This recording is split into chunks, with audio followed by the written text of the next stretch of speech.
will host your Aurora Hound Dogs here this evening in the final scheduled game that's on the schedule. This is game number 9 as we open play here in Reed Spring, Missouri, on a night that we have received a lot of rain, and especially down in this area, and it is really not that windy as far as the wind is concerned. So it should be a pretty good game here tonight. We have artificial surface on the field, so the rain drained really well. So that should 11 o'clock tonight, we expect more rain. I know that's hard to believe, but more rain. First of all, we want to apologize because brand new facilities here, and I say brand new, they're about 5 or 6 years old, and the windows are double pane, and there is condensation between the windows, so it is going to be difficult for Chad to not only bring you the play-by-play, but to see numbers and maybe accurately call tonight's Yeah, ball game. we'll do the best we can, but it's a little foggy from our vantage point so far. But we'll make the best of it. It should be a good one, though, here tonight, Chad, as these two teams coming into tonight's action. And the district tournament starts next week, and we know where we're going. Pretty much everybody else does, too. And Reed Spring, I think they're going to take on Seneca. And they played Seneca, lost to them, and Perry, the announcer for Reed Spring Wolves, he was telling me that in that particular ball game, it was a close game, but the Wolves lost it and had 9 fumbles. That's what he was Nine saying. fumbles. Couldn't believe that. And what I said, yeah, I saw where you all had a total of 9 fumbles, and I said that probably was the reason that they lost the game that evening. So it should be a good one here tonight, though, Chad, as we um, at least know where we're going next week. Next week it'll be in Cassville again, and we will take on the Cassville Wildcats and have a repeat of the first game, but maybe not. Who knows? Well, that's the good thing about district play. Next week, everybody's got a clean slate. Right. We've actually got 24 players dressed out tonight. 2 weeks ago we had 21. Last week we had 23. This week we got 24. Like you said, it's our last regular season road game, but we've shown some stride. Last time at Hollister, we were in the game, down 2 scores, and had the ball about midfield. Had a turnover and gave it up, but these dogs are relentless, man. They never quit. Isn't So, that the truth? And we had talked to a couple of them last week on the post-game show, and both of them said that we don't quit. We know that we may not be winning the game, but we are out there giving it 110%. And really, Chad, that's all we can ask of these players is to get out there and just play their hearts out, and that's exactly what they've been doing. yeah, last week we went in halftime leading 22-20, but so many Right. times this year we've seen where the lack of depth catches up with us in the second half, and kind of ran out of gas there and had an injury or two, but still fought hard. Reed Springs lost 2 in a row. 2 weeks ago they lost to Marshfield 32-7. Last week they gave up 42 at Cassville, so they've given up 84 points the last 2 games. So, I don't know if they've got some injuries or some holes in the D, but obviously they have played Marshfield and Cassville, but they're obviously been gashed the last couple of weeks. So maybe the Hounds can keep some of that momentum they had last week in the first half and build on something going into the district next week. Well, in talking with Perry, the radio announcer here for the Hound Dogs, I'm sorry, for the Wolves, and he said that from the beginning of the season they have lost 10 of their linemen. 10 of their linemen. It really makes a difference because when you have to start substituting players that don't know the blocking schemes, that is a big, big problem. And that's what they've been up against. and we have been up against the fact that we have been, and they, Excuse me. I'm going to just say this, they will have an experience out of this that is priceless because next year and the year after that, this team should gel and should be pretty darn good. Yeah, and we haven't really given them enough credit, but our our line, those guys up front, they don't get to take many snaps off. Instead of going to the sideline, they just go to the other line of scrimmage. Where those Right. guys are in the trenches, and we haven't really focused on that enough. But they've had such a tough year because they're a lot of times don't get to take a series off and very few snaps off. So hats off to them and all of them that are still out there fighting. Well, we know this. We know that of the 24 players that's dressed out here tonight, that they'll give 110%, just like they have all year long. Yeah, So, last week we were talking about after the Hall of Fame, some of that old dog magic. The first half they come out, lights out, and hopefully they still have some of that tonight. oh, well, we'll see because I'll guarantee you this: they're going to be out there playing. Reed Spring has, they are down. They had 40, I believe they said 47 or 48 on their roster, and they are down to about 32 or three, and it's going to be it's going to be a game of attrition and who is in the best shape because we know that last week our offensive defensive line and those same guys go all both ways and well most of the players do go both ways and you're right last week they just ran out of gas and getting your quarterback hurt and getting a new set of reps from a different quarterback that always hurts also. Yeah, Mason got some good experience last week. Yes, he did. He had already completed a couple passes with some gadget plays we had to Jay Lee in the first half. But he ran the option good, and they moved the ball. But he probably coming in next year will possibly be the starter. But who knows? Next year. But still, it's good to know if something happens to Jay Lee or he takes a break that Mason can come in and run the offense. Oh, absolutely. And speaking of taking a break, that's what we're going to do. We're going to take a break and let you listen to some of the people that make this broadcast possible.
Back live with you, and want to remind you that This first quarter action, when we start, will be brought to you by American Roof Restoration, serving Southwest Missouri since 1993 with residential and commercial roofing options.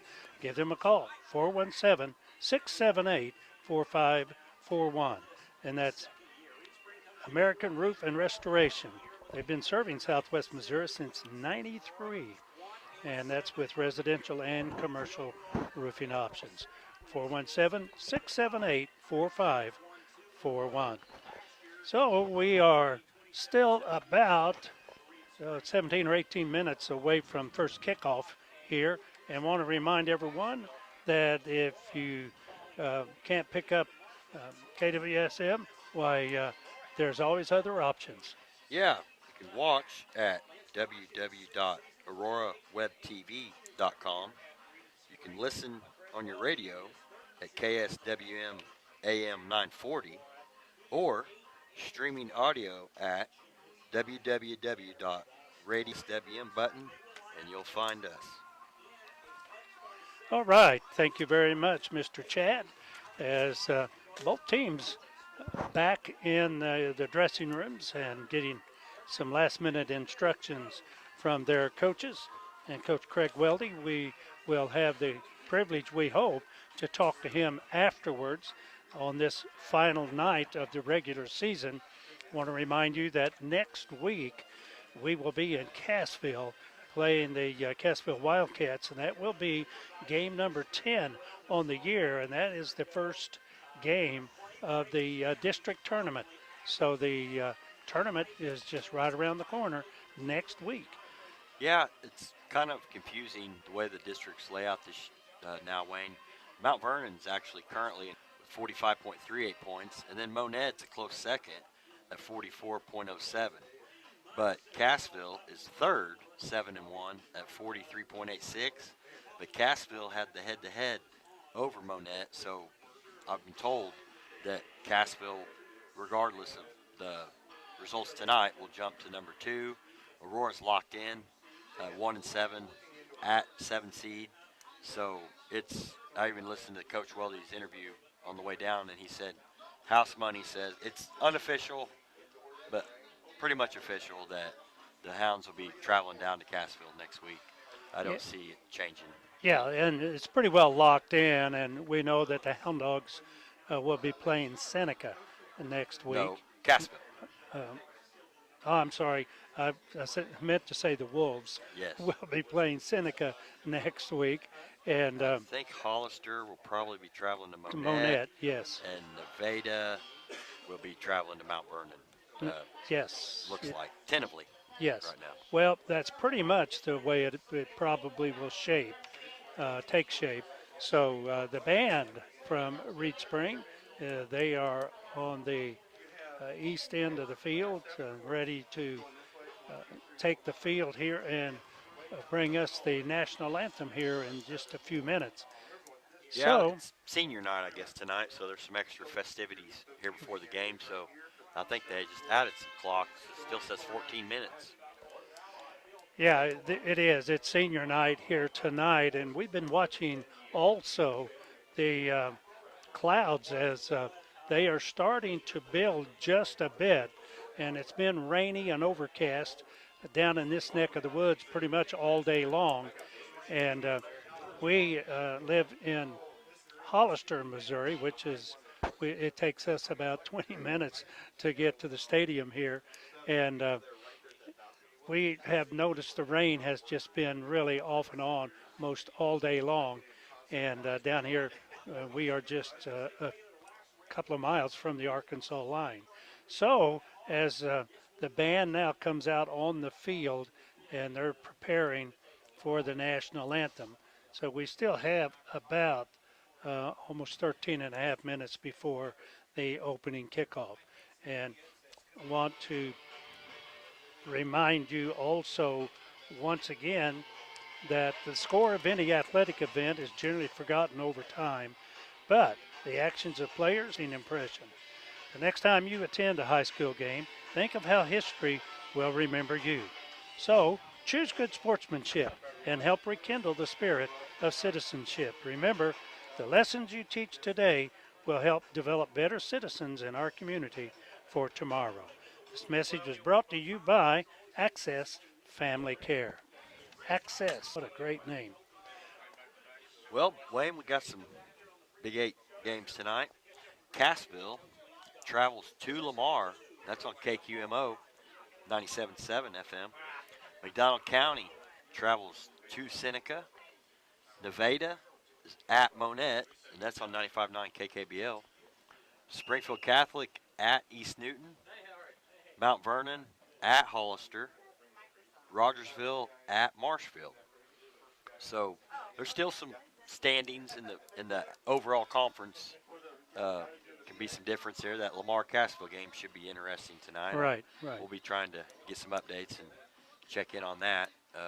Like we've said, Lamar's got 2 losses this year, but still that's a dangerous game on paper. Yes, it is. And really, when you think about it, the teams like the Hound Dogs at 1-8 or 1-7 coming into tonight's game, and Nevada still looking for their first win this year, and you can't take any of these teams lightly because you really have to prepare because they put 11 young men out there on the field just exactly like everybody else does. And sometimes that football has a way of bouncing and taking some odd bounces. So anything can happen and generally does. Well, and even tonight, for Reed Spring, it's their senior night, but Hollister could be their senior night. East Newton, obviously, probably their senior night. So, I mean, you never know when these young men are going to step up on Friday Night Lights and, make memories for life. Absolutely. And our Hound Dogs, they are going to be dressed in white tonight because they're on the road. And the Reed Spring Wolves will be in their home dark jerseys. And so it should be interesting here tonight. As we had mentioned before, Chad, that the weather probably will not be that much of a factor here tonight, even though had we been playing on regular surface instead of artificial surface, then it probably would be a quagmire out there because of all of the rain.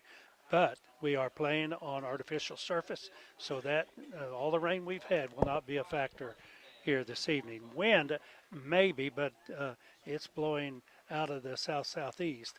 So the band on the field ready to play the national anthem. So we'll take a break and we'll be back right after this.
field now as we have about right at 6.5 minutes before opening kickoff. Quite a rendition of the national anthem by this high school band. And I still say that the Hound Dog Band is hard to beat. And with their rendition that we heard, uh, they are not in second place, folks. They are still in first place. They have really, really done well this year. So the both teams on the sideline taking um, advantage of some last-minute preparation, and the Hound Dogs and the the Reed Spring Wolves, as they are preparing to walk out to the middle of the field and have a coin toss. Once again, let me remind you that the press box here in Reed Spring, they have done just a magnificent job. There's plenty of room here. However, when they built these things, they put in double pane windows, and the problem they're having now is condensation that is between these windows. In other words, between the glass, and so it's like looking through a cloud. And so we'll do the very best we can, but at this point, what we see a lot of times is the fact that it's like trying to read numbers, and it's Chad. It's pretty hard to pick up a number when you're looking through a cloud. Yeah, it's hard to describe, but it's like foggy windows that won't unfog, Right. Yeah. especially when they're going to the left of your radio dial. We can Yeah. see a No. little more on the right, but on the left side, it's a little difficult. So we'll do the best we can. You betcha. And both teams, like I say, just about ready to walk out and receive the coin toss. We had gone over some of the information as far as next week, and we know where the Aurora Hound Dogs are going, and pretty much everybody knows where they're going to go next week. Even though Monette, I believe, is in the third position or a second position, I guess, with a record of 6-2, and Cassville is in number 3 at 7-1. But those teams will flip flop probably, and because I think Cassville holds the Tiebreaker ti- head to head. yes, holds the tiebreaker and um, over Monette. So I guess it just pretty much depends on make sure those teams win, and then we know that Reed Spring will play Seneca, and they will go to Seneca, and Seneca came up here to play the Wolves, and in that ball game, if you'll recall what we were talking about a while ago, was the fact that Reed Spring fumbled the ball 9 times in that game, and it ended up being a close game. I think it was 28-16. So it was a close game, and that probably cost them at least a couple of 2 or 3 touchdowns.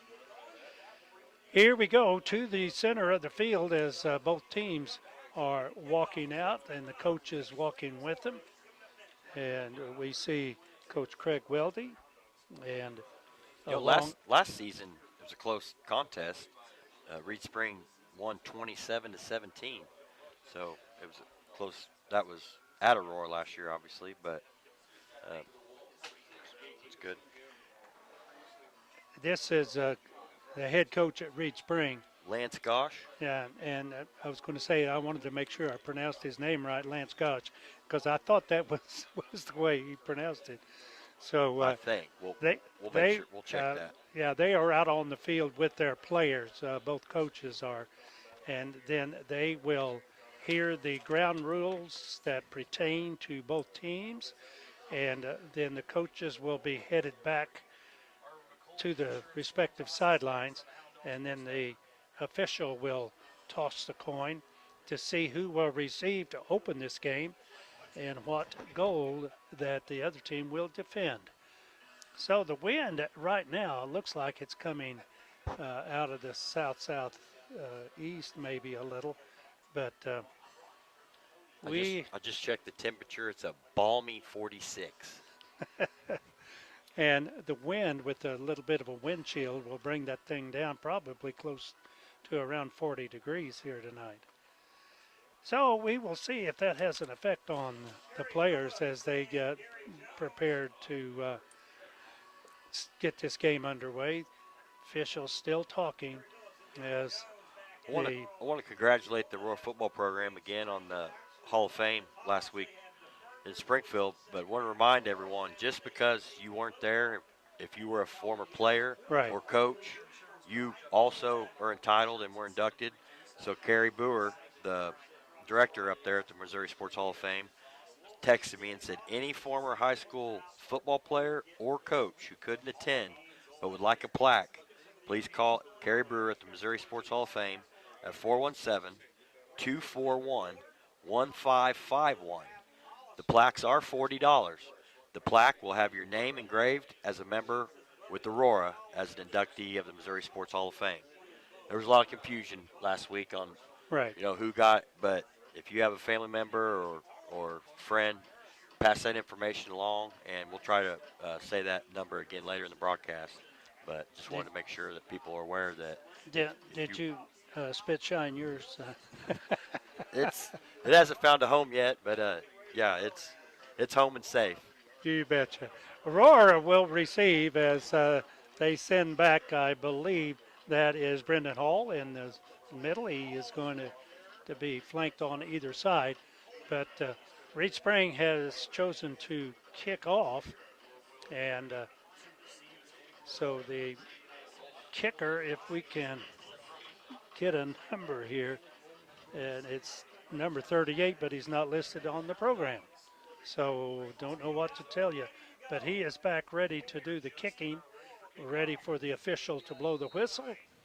And he gets it, and he approaches and boots it high, and end over end kick coming down to the right side, and it is fumbled, and it is picked up, and he is going to be tackled at about the 1 yard line. What a mistake that was, and that's going to cost him almost a touchdown. That's what it cost him.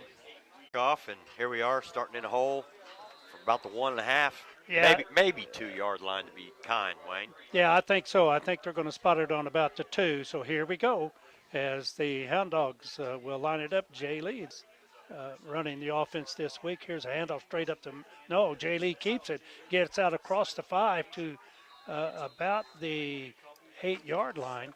So that's going to be a gain of about 4 or 5. It depends on where they mark it. It's going to bring up second down and 6. That's good to see Jay back in there, Wayne. Last week, the third quarter, he took a hit and didn't know if it was collarbone or what. But I think Wednesday they said he got cleared to practice, and good to see him back in the game. Absolutely. Well, here we are to the line of scrimmage. Jay Lee is under center and back in motion, and that is a pitch out to, and I Brody think Sims. that is Brody Sims, and he is going to have the first down as he picks up the first down. About a gain of 12 or 13, I believe, on the 12. Wayne. So the offense starting to click, and if we can hold on and just matriculate that ball down the field, then it would be nice to score first in this ball game. Here we go to the line of scrimmage, and it is very difficult to see the quarterback. And here is the snap, and here's a handoff straight up the middle and out to close to the 20-yard line, I believe, was Savage. So that's where the ball will be put in play, and that is on the 19-yard line. So it'll be second down and about 2.5. No, it's second down and about 9. So here is the quarterback. Nowhere for Jay to run on that one. He had to eat that one, Wayne. Wow. So he's going to be dropped back for very little gain. and it's going to bring up third and about 8. So they do give him forward progress, but he didn't get much on that. Well, let's see what they come up with as they are on the far side of the field, and it is very difficult, folks, to really see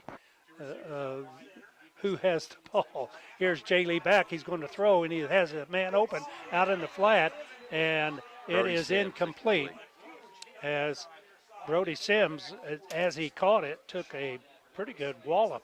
So that's going to bring up fourth down, fourth and about 8. So back will be Jay Lee to punt. I think Sammy Salas is back there. Yeah, it is going to be Salas. At least they got a first down and gave him a little room to kick here, Wayne. So Salas back to do the kicking. Here's the snap and the kick, and it's a high end-over-end kick coming down at about the 45 and up to midfield, across midfield will be the ball carrier for the Wolves, and he's going to be hit and dropped at about the 49-yard line of the Aurora Hound Dogs. So the Aurora Hound Dogs on defense now as we get ready to, let's see if this defense can come up. Split the right side, and the quarterback is under center, one back behind him. So slot the left side. Let's see if we have motion. We do. And here's a handoff straight ahead and out across the 45 down to about the 44-yard line, or maybe the 43-yard line. And that's going to be a gain of about 6. So that's going to bring up 2nd and 4. 2nd down and 4. So the Hound Dogs starting off with a run, and they split the right side and same setup as they had before. Have the weight of the individual players, but they do outweigh the Aurora line. So here we go to the line of scrimmage as they are splitting the right side, and here is motion to the left side. The quarterback keeps it. He is still on his feet, and he gets down inside the 15 down to about the 14-yard line. So that's going to bring up 2nd down and about 3, we will call it. 2nd and 3. So they're making big yardage on every play. Here they come to the line of scrimmage. Same setup as the one back in the backfield. And here comes motion to the right side. Here's a handoff straight ahead and down inside the 10 down to about the 8-yard line. And that's going to be a first down, I believe. So that'll bring up 1st and goal from about the 8-yard line. Yeah, our defensive line's not getting any pressure, Wayne. They're gashing us up the middle, just doing anything they want right now. Yeah, so here we go. Wolves, and now we have some movement. I don't know if they were drawn offside, and they were. They were drawn offside, and that'll cost them 5. So that'll put the ball, well, actually half the distance, so it'll be down right around the 5-yard line, just inside the 5. So that'll be 1st and goal from right around the 4-yard line. So here we go to the line of scrimmage. Here's the quarterback under center, and he takes it, hands it off, and Touchdown. into the end zone is the running back, and I believe that is that was J.T. Bailiff, senior halfback. Bailiff. So he takes it in from about 4 yards out at the 13:37 mark. 7:37 left in the first quarter, Wayne. Boy, it's hard to see, and I really. So here's the kick, and it is up, and It's good. it is good. So the score now 7-0 in favor of the Reed Spring Wolves as Bailiff runs it in from 4 yards out.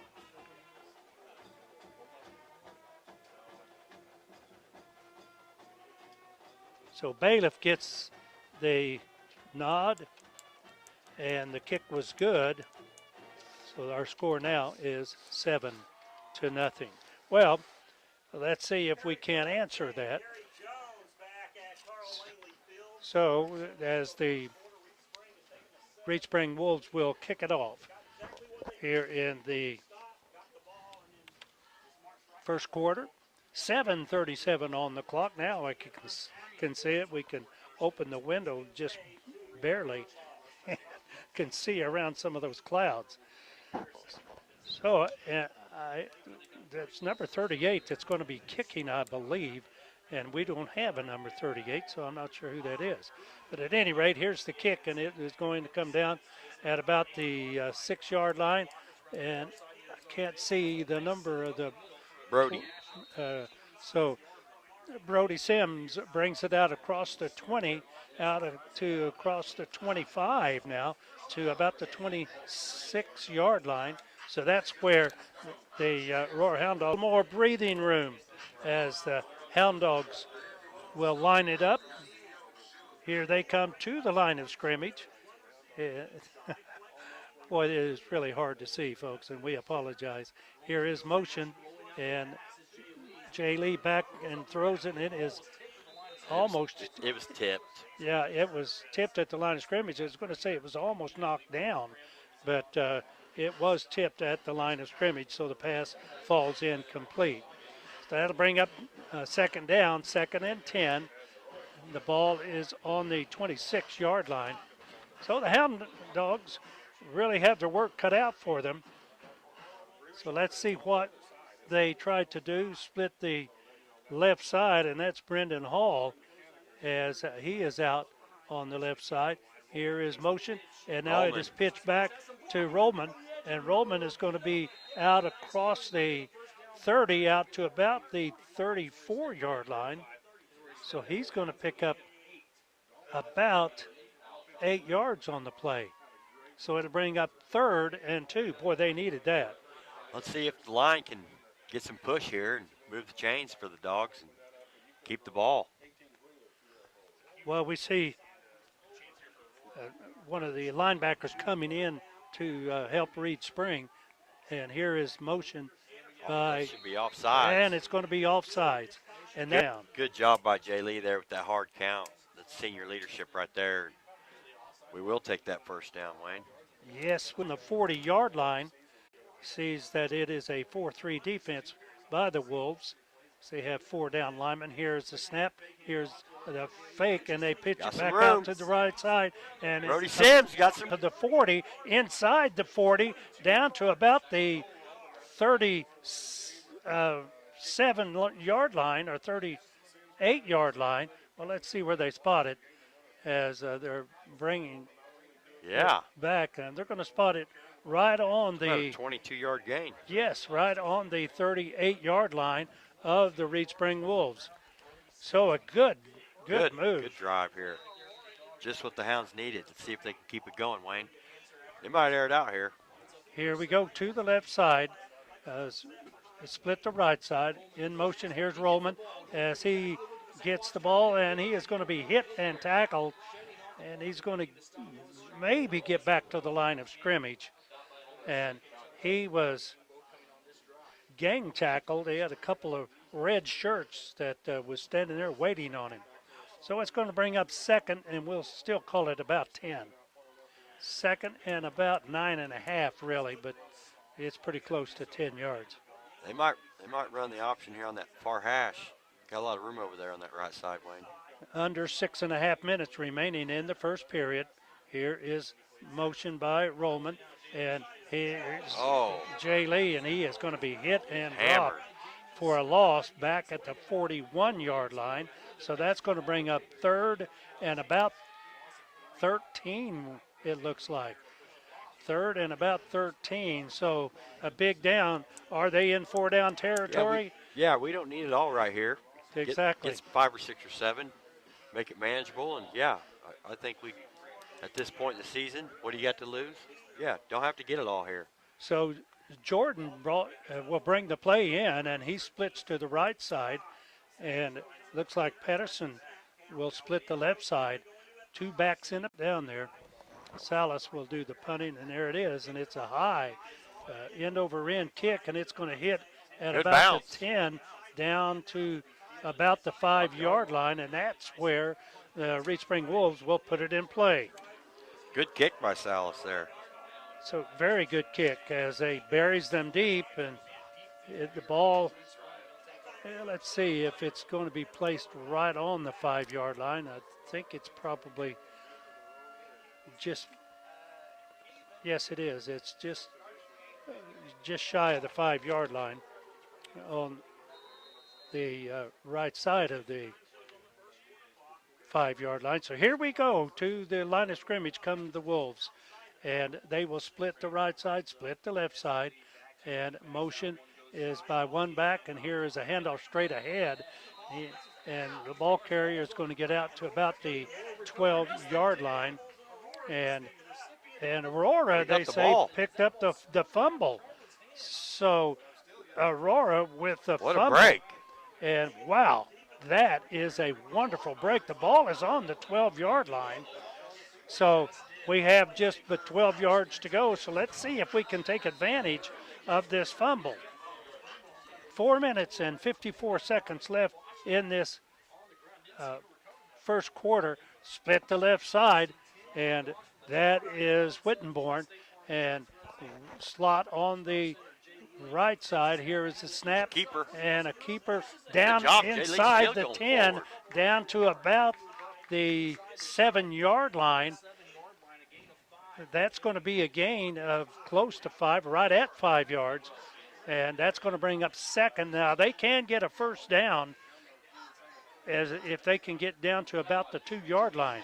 Yeah, you're right, partner. I was just going to say the same thing. We can still get a first down here. So here we go as it looks like Jordan splits the right side and Wittenborn on the left. And here is the handoff. And that is, he is going to be hit and dropped behind the line of scrimmage. And I think that was Brody Sims. And it's hard to see numbers all the way out here. So that will bring up 3rd and about 6. So it's 4-down territory. So let's see if they can get something done here. So Patterson will split the left side, slot the left side. That's Brody Sims. In motion is Wittenborn. And here is the quarterback, Lee, as he throws it to the end zone, and it is incomplete. It's actually down to about the 6-yard line, but it was incomplete. That's going to bring up down number 4 as they moved the ball fairly well, but all of a sudden it's like they hit a brick wall. And now it's 4th and about 6 from about the 7-yard line. Here we go, 4th and 6. Here's motion by Sims, and out to the right side. Here's a pass, and it is caught, and I believe that's a first down. And it is down to about the, oh my, it is right in front of the marker. And let's see, and I can't tell. They're going to measure, and it's too close to call. The ball, they had to get just beyond the 3, and they did. And let's see, they put the marker down, and they did not make it. Wow. Did not make it. So in comes the offense for the Reed Spring Wolves. So you have to hand it to the Wolves. They lost the ball on a turnover, and it did not cost them. So here we go. The ball is on the 3-yard line, or right at the 3-yard line. And last time they started on the 5, so they actually lost 2 yards. Well, at this point, we'll see what the D can do here. You bet. And here we go to the line of scrimmage come the Wolves. And waiting for the snap is the quarterback, and he hands it off straight ahead and out to about the 4-yard line, or maybe the 5. Let's see where they mark it. And they're going to put it right on the 5-yard line, so give him about a couple of yards, bring up 2nd and 8. 2nd and 8, 3 minutes and 10 seconds on the clock.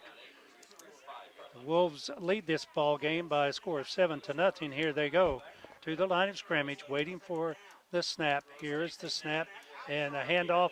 It's a keeper, and he is going to be out across the 10 to about the 12-yard line, and Gonna be close maybe to the first down. 13, and that's going to be a first down, I believe. Got an injury. And we have one of the Wolves slow to get up, and Looks like it's number 52, Luke McFerrin, junior defensive lineman.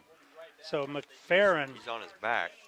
yeah, he is really down, and I'm not sure what is going on with this young man, but now he's getting up and favoring his knee, it looks like, as he was pointing to it.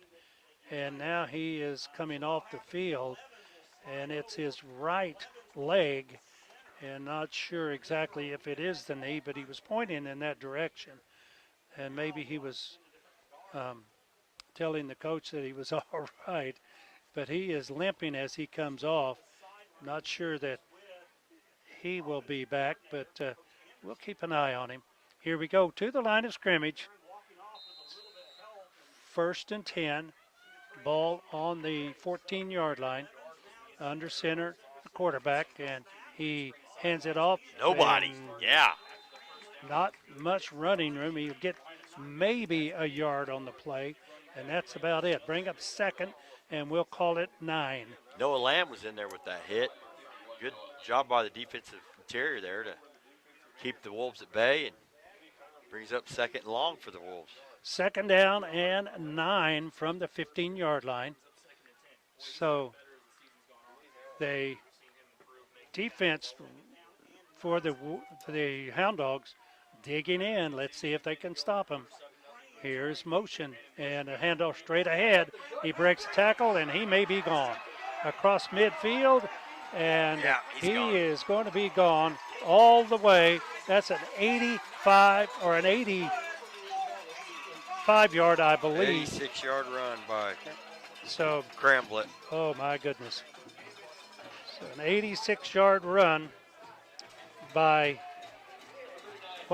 the running back at the 158 mark, and a 85-yard run.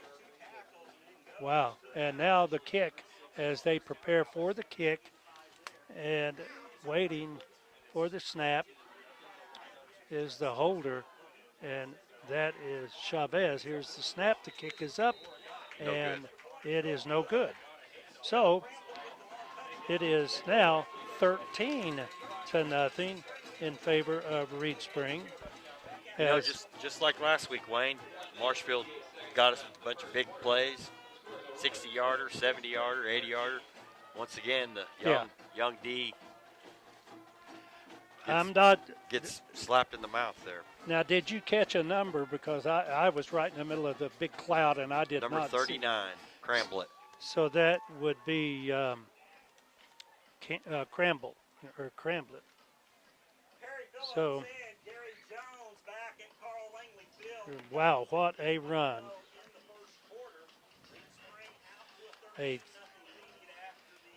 So we find ourselves down now by 13, and with 1:58 on the clock, still plenty of time to get this going. We're only in the first period. So let's see if the Hound Dogs can muster up some offense here. We've moved the ball. Yes. Can't stop the big plays.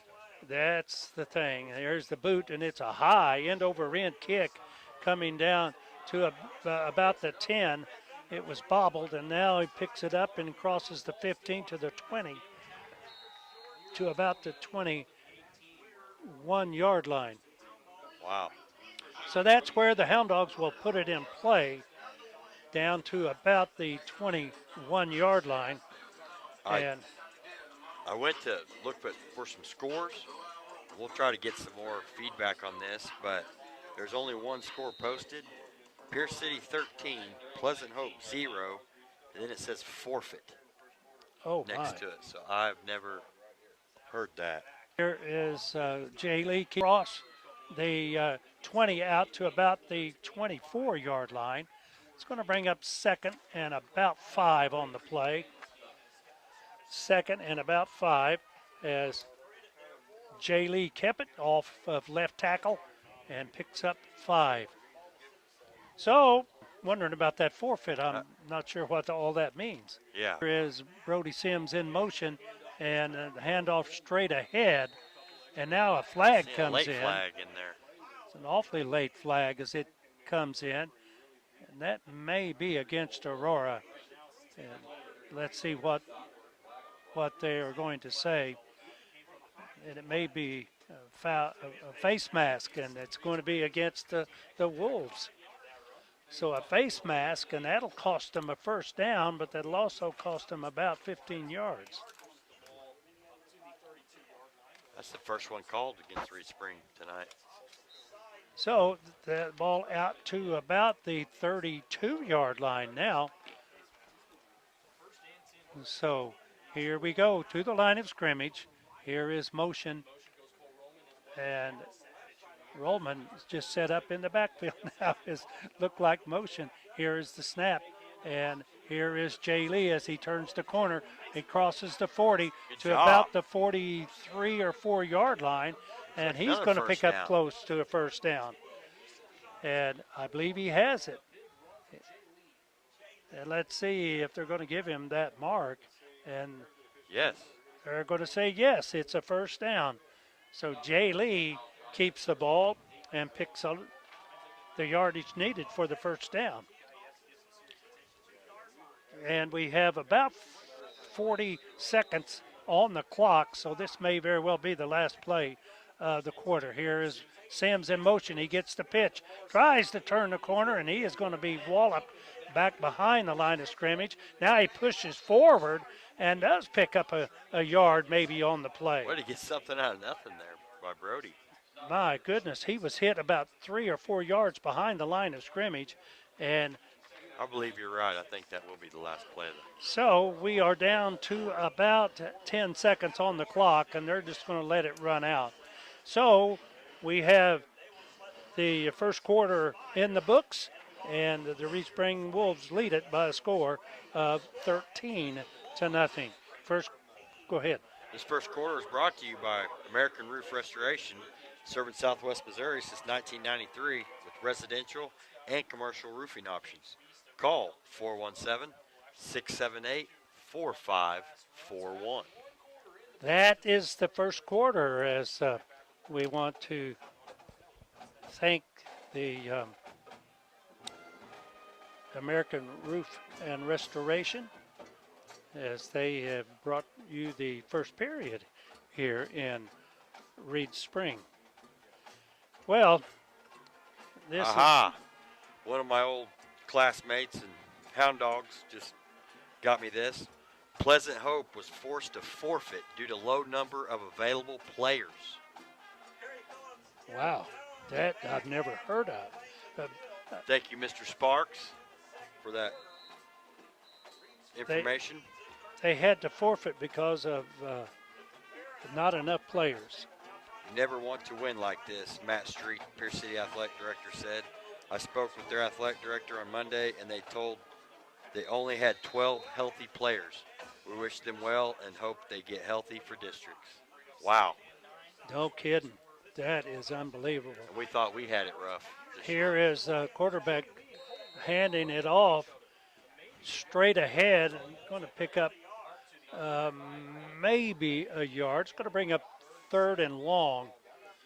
Ball right on their own 45-yard line. So Jay Lee under center as he brings the team up to the line of scrimmage.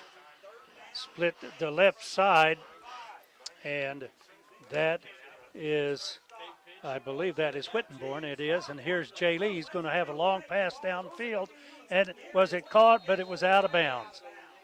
out of bounds, and he was wide open, was Whittenborn, and he caught the ball. He tried to keep his feet in bounds, but just couldn't stretch it far enough. That's going to bring up fourth down.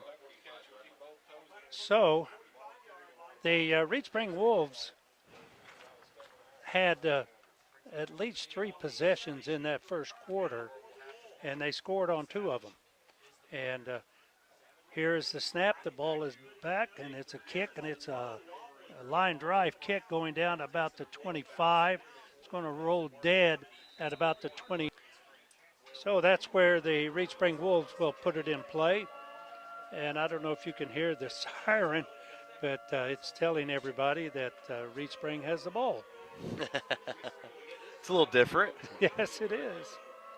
So Reed Spring will put it in play, and the ball is on their own, looks like about the 22-yard line.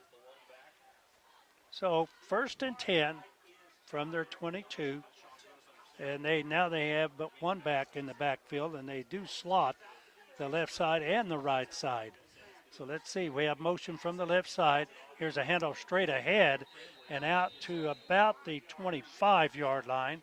Pickup of a couple of 2 or 3 yards. Let's see how many they give them. They'll give them about 4 yards on the play. Bring up second and about 6. Second and about 6. That Aurora got it back again. I guess there were your roster to see who was if a new quarterback was in, but Aurora picks up the fumble. So here we go. Aurora has the ball. Here's the snap, tossing to the end zone, and it is caught. No, it is not caught, and the ball falls harmlessly. And Roman was like Chaz says, it was the intended receiver. And, boy, he just about had that, too. He had a step on him, and Jay had some time. Yeah. And one-on-one coverage on the outside. The ball was just off the end of his fingers. And so he wasn't quite tall enough. Here we go, split the right side, and that is Jordan. And we have one back in the backfield and waiting for the snap. And here's a pass Open. to the end zone. Did he get in? No. He's going to be tackled short of the end zone Roman at about the 3-yard line. So that's where we will have it, a first and goal from about the 3-yard line. Wow. Good All job right, by Jay come Lee on, to guys. find him coming across the middle there. And once again, Roman found some space. See what the Hounds dial up here. So they will have it at the 3-yard line. So it's first and goal from the 3. Here we go to the line of scrimmage. Here comes the snap, and here is the ball carrier, Jay Lee, and he's going to be hit and drop for no gain. He might have got back to the line of scrimmage. Depends on forward progress, Wayne. Yeah, let's see where they mark it. And they mark it down at the line of scrimmage, so it'll bring second and goal from the 3. Second down and goal from the 3-yard line. So we have 3 more downs now to try to get it in. Hounds got to find a way here. Split the left side, and that is Whittenborn, and slot the right side. Line's got to get some push here. Motion. Sims back in the backfield as he stops. And here is the handoff straight ahead to Sims. And he piles his way through, but he is going to come up just short, I believe, of the end zone as he's down to the inside the 1, I think, Wayne. Yeah, they're going to spot that ball just short of the goal line. Touching the line. My goodness, I don't know how they can. Look for a sneak here, Wayne. Well, 9 minutes here. 9:30. Here's Jay Lee, and did he Touchdown. Get in? No signal. Yes. No signal. Now they give the signal. Yes. 9:21 on the clock, and let's see what we do. Well, we go for 2. So Jay Lee gets a 1-yard run. This Hound Dog touchdown is brought to you by Pettit Law Office, 200 South Elliott in Aurora. Call 417-222-6640 for a free case evaluation. Here we go. The snap, the ball down, the kick is up, and is it good? Good. It Yes. is. Sammy Salas. So it is a line drive kick, and it is coming over to the sideline, and they finally fall on it at about the. Didn't have to. If he wouldn't have jumped on it, they would have got another 10 yards up. It would have went out of bounds. Yeah, So we'll but take that. he saw some white shirts barreling down, and he thought he had to fall on it. Well, the ball is going to be placed on about the between the 27 and 28 yard line. Well, now they've moved it back to the 27. So that is where Reed Spring will put it in play. Let's So see here- if the Hounds can get another turnover here. We've already had 2 in the first half. Let's see if we can get another bone here. Well, here we go to the line of scrimmage. Quarterback will hand it off. Oh, Nice. And still Tackle. on his feet. Still on Still his feet. going. And now he's Backwards. going to be hit and dropped way back at about the 14-yard line. The ball was on the 27. I'm sorry. On the 27 to about the. Back in the running back on the handoff, but Right. there was some penetration by the Hounds, and they had a couple guys back there. And 2nd and 23 from the 14. Yep, 2nd and See if they 20. can keep this momentum going here. Well, let's see if we can. Here we come to the line of scrimmage. Here are the Wolves as the quarterback under center. Now, Pass.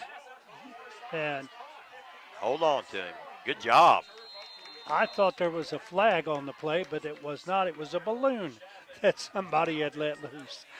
So, it sure fooled me. That's going to bring We're up seeing fog and balloons, all kinds of stuff. Hearing sirens. 3rd and about 15. So let's see, 15 or 16. They say 3rd and It's 15. The ball definitely a is passing on. situation for Reed Spring, but that was their first pass of the game just now. So So here is motion. Now Yep, the quarterback he's is back looking, and he is blasted, Wide and he gets the pass off, and it's going to be caught and dropped at midfield, across midfield, and tackle was made by, I believe that was Patterson, and he had his hands full. that was a 28-yard gain by Matt Allison Jr., which gets told. Hounds lost a little momentum there, but still, see if they can hold them here. Just down 6 with 7.5 minutes to go in the first half.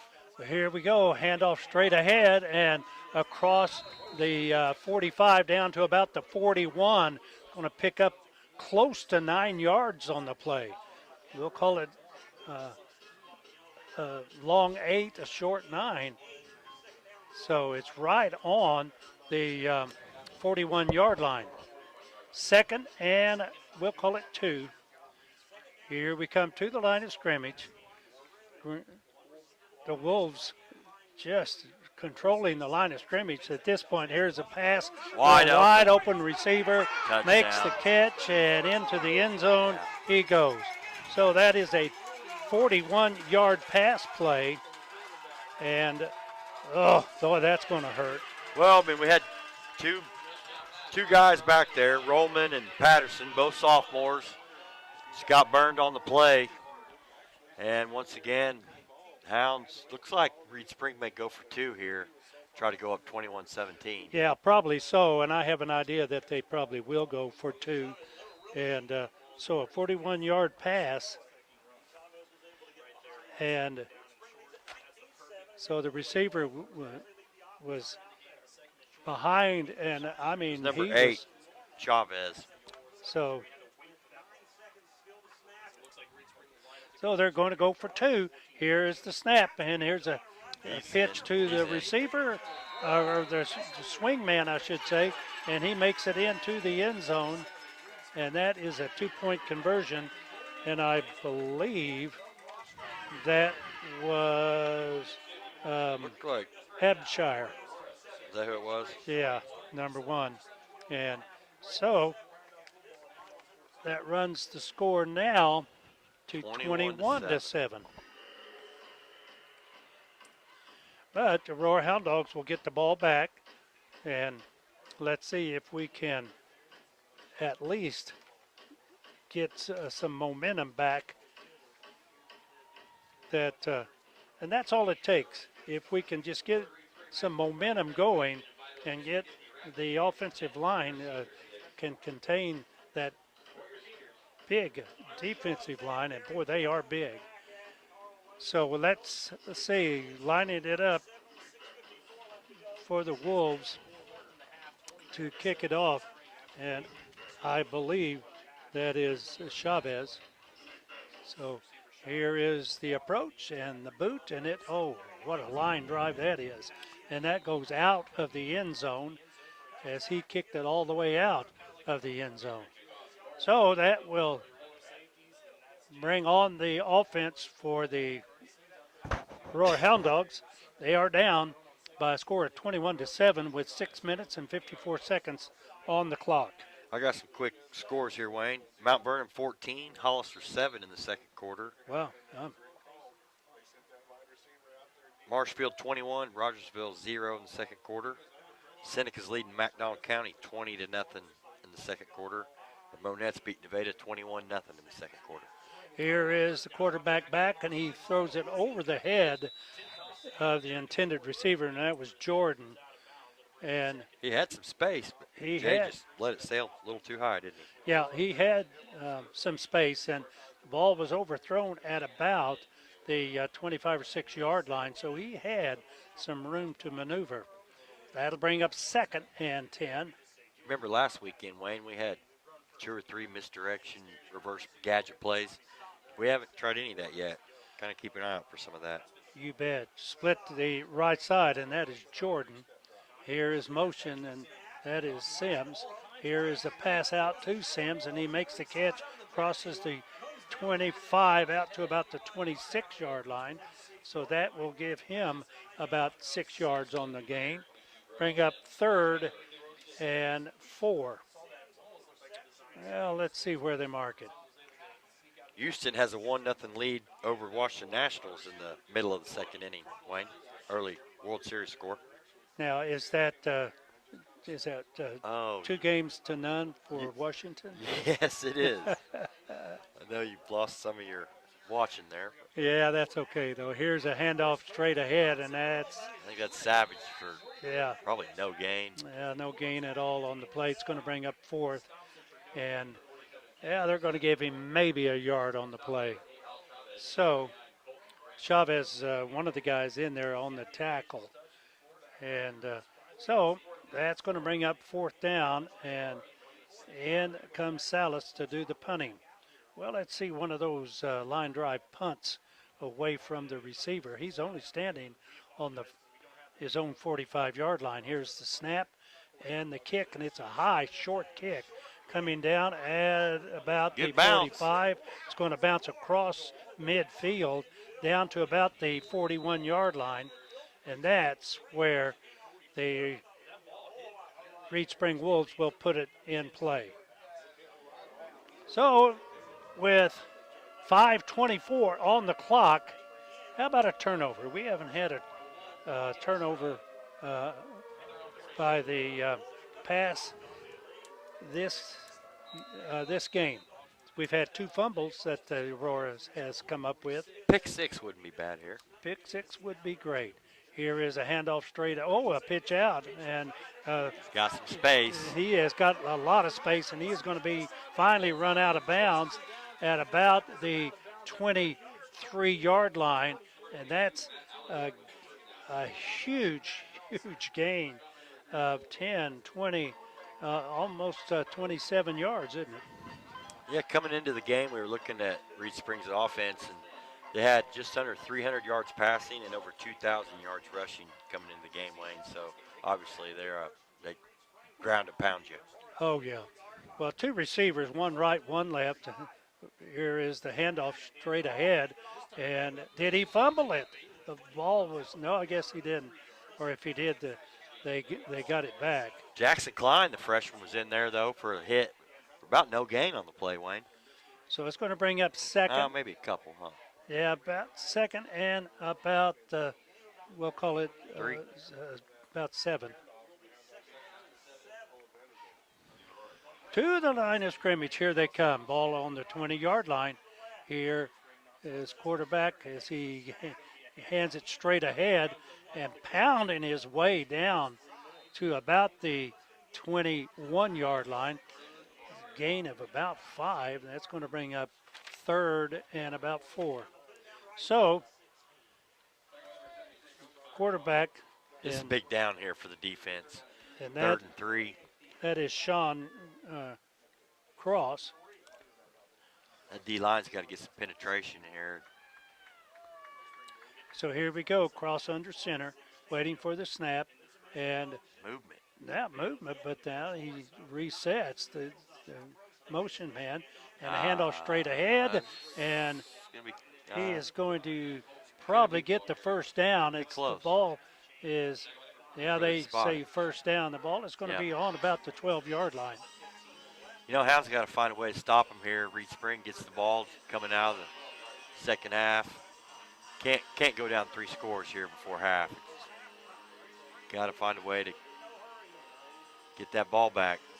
So Cross, the quarterback, he splits the right side, and that looks like Gilting as he splits the right side. Here's the handoff straight ahead, down inside the 10 down to about the 7-yard line. It's going to pick up about 5 yards on the play. They could still get a first down too, Wayne. Yes, they can. They need to get inside the 3 so they can pick up the first down. It's going to bring up second and about 5. So split the right side, now split the left side, and that is Fleetwood. Touchdown. Here's a handoff straight ahead, touchdown. As he goes in. Yeah, he called his own number there. There was nobody in the middle. He just galloped in from 5 there. So at the 2:57 mark, wow, boy, that's what hurts. Senior Sean Gross with the 5-yard TD run. Makes it 27-7 with 2:57 left in the second quarter. They're lining up for 1, Wayne. So here's the kick as they line it up. The ball down, the kick up, and it's long enough, and it is good. So the score now 28-7, and we have about 2:57, almost 3 minutes remaining before halftime. So Cross called his own number and just galloped in for the touchdown. So we are down now by a score of 28-7, and still not out of this game. Still have the second half to go, and let's see if we can't get something done. Wow, what a ball game we have so far. Speaking of ball game, Lamar 7, Cass. That's interesting. That's interesting. Lamar has a pretty good ball club. We, the Aurora Hound Dogs, I think we scored 3 touchdowns in the final period against them. We did. And here is the kick, and it is a high, deep, end-over-end kick that goes out of the end zone. The kid's got a leg on him. Has a leg, and he has the wind. That's 2 touchbacks in a row. Yes, it is. So he booted that thing all the way out of the end zone. Well, actually hit in the end zone and bounced out. Well, folks, there's still this rest of this game and next week. Never miss Hound Dog football. Watch at www.aurorawebtv.com.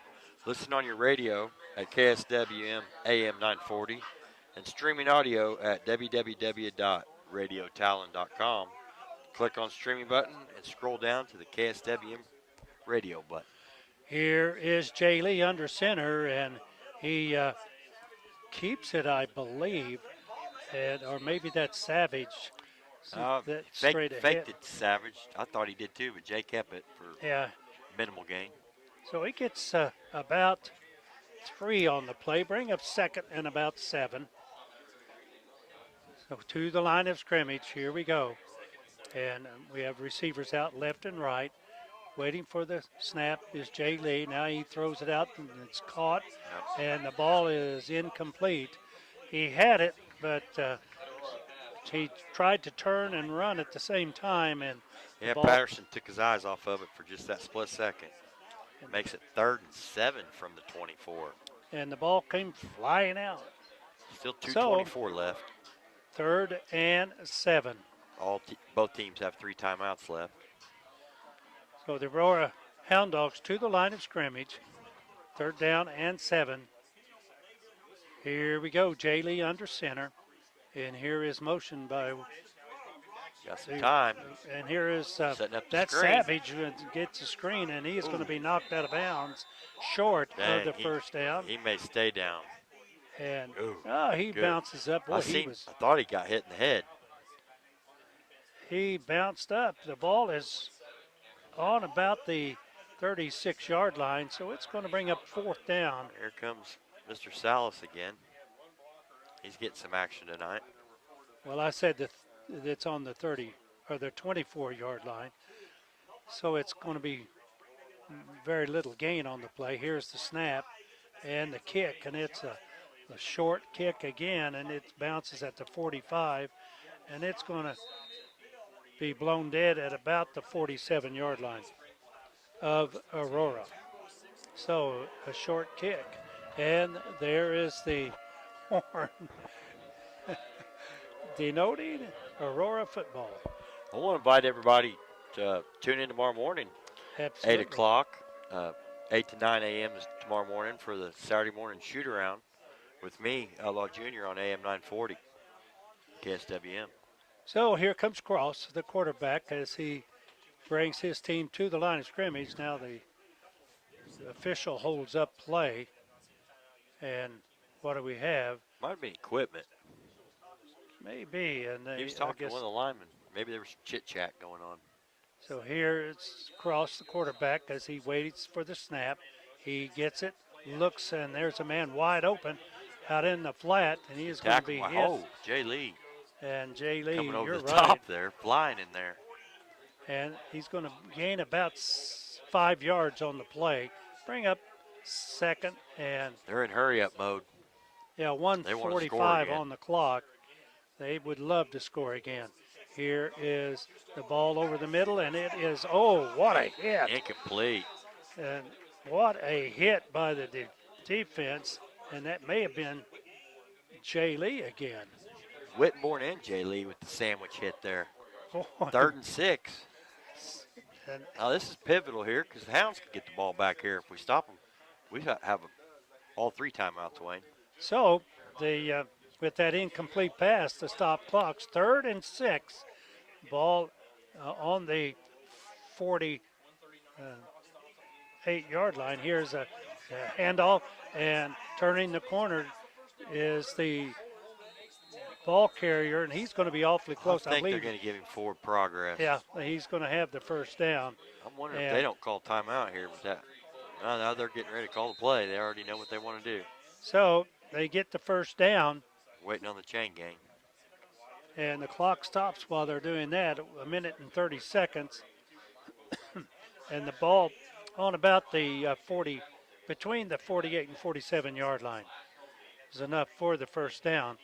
Now their officials are talking to a couple of the Aurora people and one of the wide receivers for the Wolves. And I guess he is satisfied. So here we go as Cross, the quarterback, under center, waiting for the snap. He gets it. Now he's back. He's going to throw.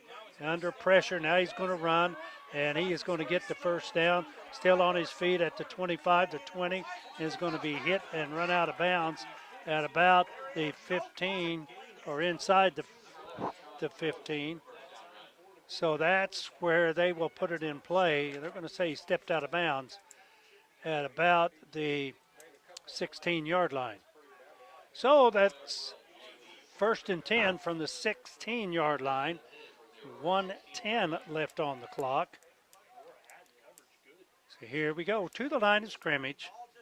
cross, looking the defense over, calling the play, gets it, and hands it straight ahead, and down to about the 10-yard line. It's going to pick up about 6 or 7 on the play. Well, they're going to say, let's give him 5. So they're going to put it back at the 11-yard line. 2nd and 5 from the 11. Here we go. 48 and ticking. To the line of scrimmage. Cross under center. Gets the snap, looking, and Get it. he is going to be hit and dropped, flag. and now a flag comes in. That's Shaw on the sack. We'll see what the penalty is. Hold on. Holding on, and they, let's see if they may decline that. to bring up 3rd down if they do. 3rd and about 8 or 9 on the play. So let's see what they want to do. We're waiting to see. I think they may decline that and give them 3rd down. Take the sack. Oh, they're going to take the penalty. They're going to take it. And it's That going to brings march back 2nd down. It's probably smart. All the way back to the 28. Yep, back to the 28-yard line. So 17-yard penalty there. here we go. That was behind the line of scrimmage is why they marked it off. Here is cross the quarterback out into the flats, and the ball is dropped and incomplete. And the receiver tried to run before he caught it. And he ended up dropping the ball. And my goodness, he was wide open, and I think that was Chavez, the intended receiver, just tried to run before he caught it. So he is going to split the right side again, and we split the left side. This is 3rd and about 16. Here is the quarterback back. He escapes, and he is going to run for the touchdown.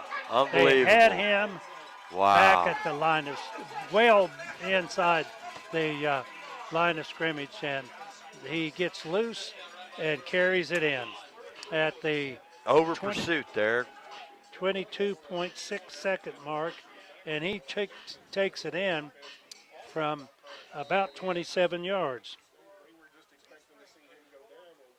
So here comes the extra point. They're going to boot it. And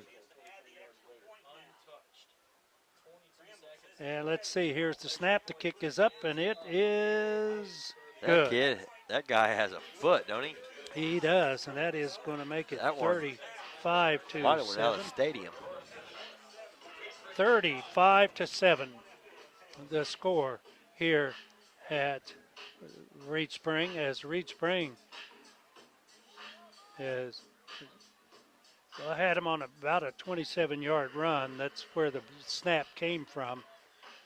And so we have to give him credit for that, although he ran probably about 32 or 3 yards.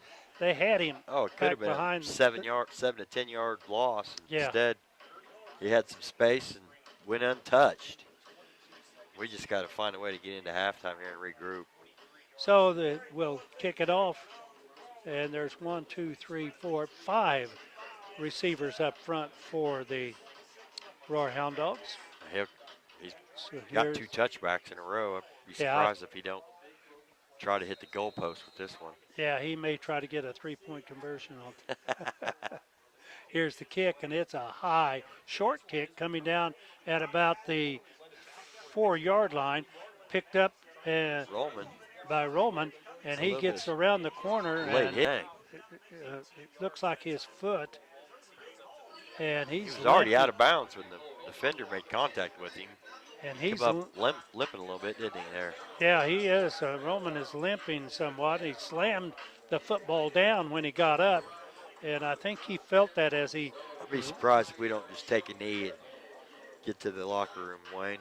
Well, don't want to try anything too tricky and turn the ball over before half here.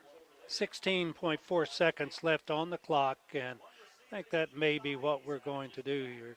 Let's say 2 receivers to the left, 1 to the right.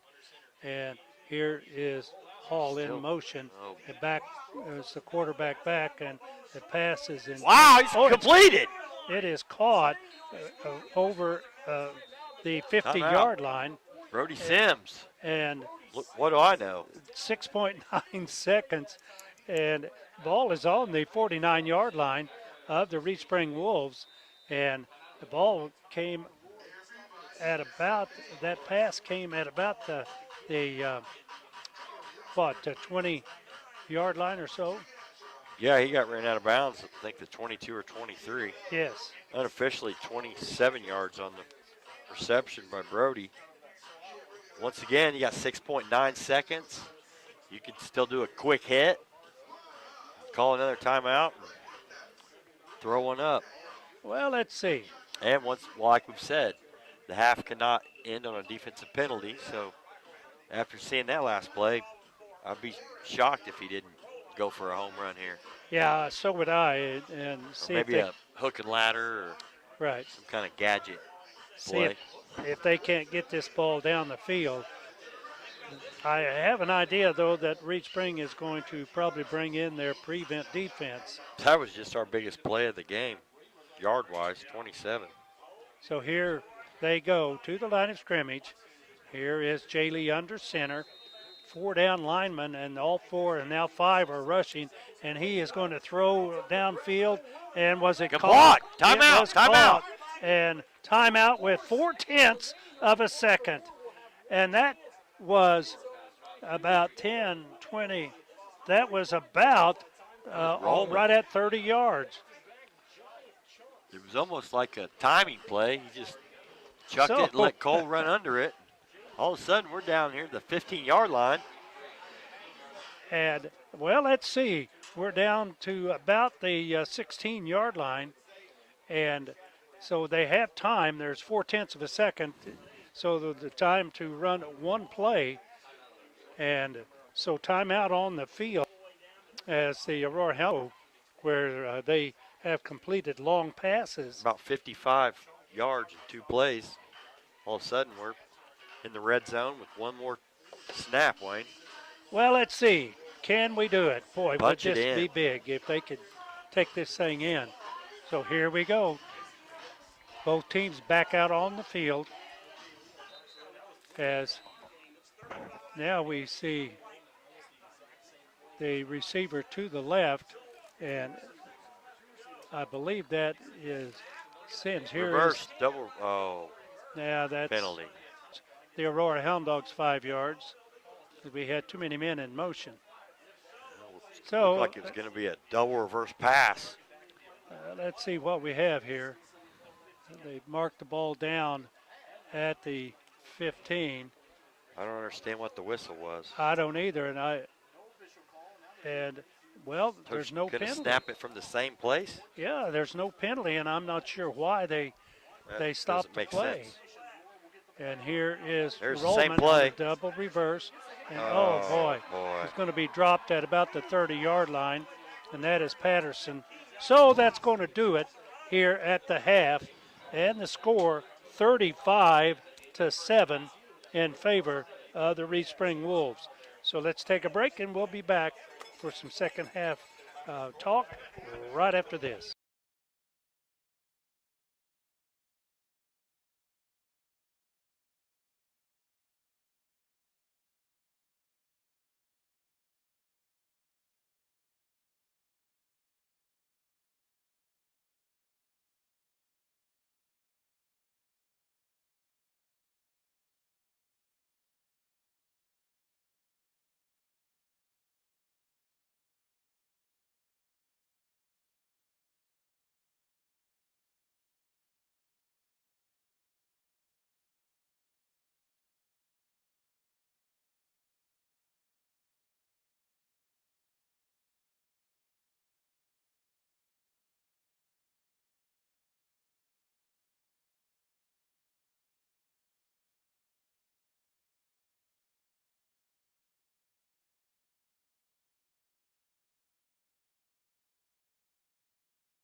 sporting event, remember to be a good sport and help rekindle the spirit of citizenship. This message is brought to you by Act 527 in favor of the Reed Spring Wolves. And we knew that they were just about ready to break out, but we thought it would be the Aurora Hound Dogs that would break out. But instead, it's been the Reed Spring Wolves. And Aurora looks like they've been back on their heels quite a bit this first half. Yeah, we knew coming in with it being senior night and the Wolves' last home game that they would have a good crowd, good atmosphere. Our young team has given up some big plays, been gashed a couple times, miscommunication in the defensive backfield. Uh, Other times over pursuit, been arm tackling, uh, making some fundamental mistakes. But now we look like we're down 28 at the half. Yeah, we are down by that much, and it all got started back at the 7:37 mark as Bailiff took um, a pitch and went 27 yards, and the kick was good. So the Reed Spring Wolves opened the scoring at the 7:37 mark and took a 7-0 lead. At the 11:58 mark, an 85-yard run by Camblett, and the kick was no good, and the score at that time was 13-0. In the second period, at the 9:21 mark, Jay Lee on a 1-yard sneak takes it in, and the score then was 13-7. However, at the 6:54 mark, a 48-yard pass um, by Cross, uh, and the score was 21-7. The kick was good. At the 2:57 mark in the second quarter, Cross on a 7-yard run took it in himself, and the score was 28-7. The kick was good. Then at the 22.6 mark, boy, this really hurt. A 27-yard run by Cross because he was trapped in the backfield and got away and took it straight up the middle untouched at the 22.6 yard or second mark, and the kick was good, and the score was 35-7. Aurora tried their best on two long passes, got down to about the 16-yard line. However, um, a double end or a double reverse, they smelled it out, did the Wolves, and threw the ball carrier. That's how this first half came to an end. So the score here at the half, 35-7 in favor of the hosts, the Reed Spring Wolves. Yeah, it's been a rough go around for the Hounds. We thought there at the beginning when they scored, had some momentum, and then gave up a couple big plays, and next thing you know, we're looking at a big deficit here. Yeah, we really are, but we know this. We know the Hound Dogs are going to really come out the second half. And I have an idea that we're going to see a little different Hound Dog team because after this first showing here, it looked to me like that they were back on their heels, and it looked to me like that when they had an opportunity to throw a couple of different plays for losses, and the ball carrier just sneaked away from them, and one of them went for a touchdown, the other went for a first down, and that just seemed to really take the momentum away from Aurora. Yeah, I agree. Some halftime scores, Wayne. Mount Vernon 20, Hollister 7 at the half. Lamar and Cassville still tied 7-7. Wow, I am surprised. Catholic 14, East Newton 6 at the half. Senior night at East Newton. Yes. Interesting ball game. Marshfield up 28-0 in the second quarter over Rogersville. Seneca is beating McDonald County 20-0 in the second quarter. And Monette is all over Nevada 42-0 at the half. Well, we knew that was probably the case. And another interesting score here. Miller 7, Marionville 6 at the half. Really? Now, um, the one game that we had Fairgrove and I'm not sure who they were playing, ended in a forfeit. No, it was Pierce City and Oh, Pleasant Hope. there we go. Uh, they said Pleasant Hope only had 12 healthy players this week, so the school decided that, for the kids' sake, that they would forfeit. And districts next week, and I'll have to take a look at that and see who they would be even scheduled to play. But that's unfortunate for them to have to forfeit. Yeah, I'll really. find that here in a second. Yeah, it really is because now they do play in the district, open the district next week, and They're 0-8 on the season, and they will have to take on Lincoln 8-0 next week oh, if they have enough healthy yeah. uh, men for that game.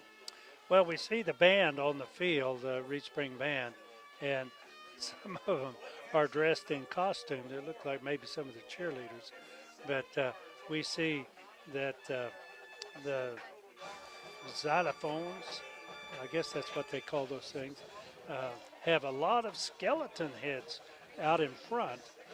And A couple weeks ago at Hollister, we seen something similar to that. yeah, we did.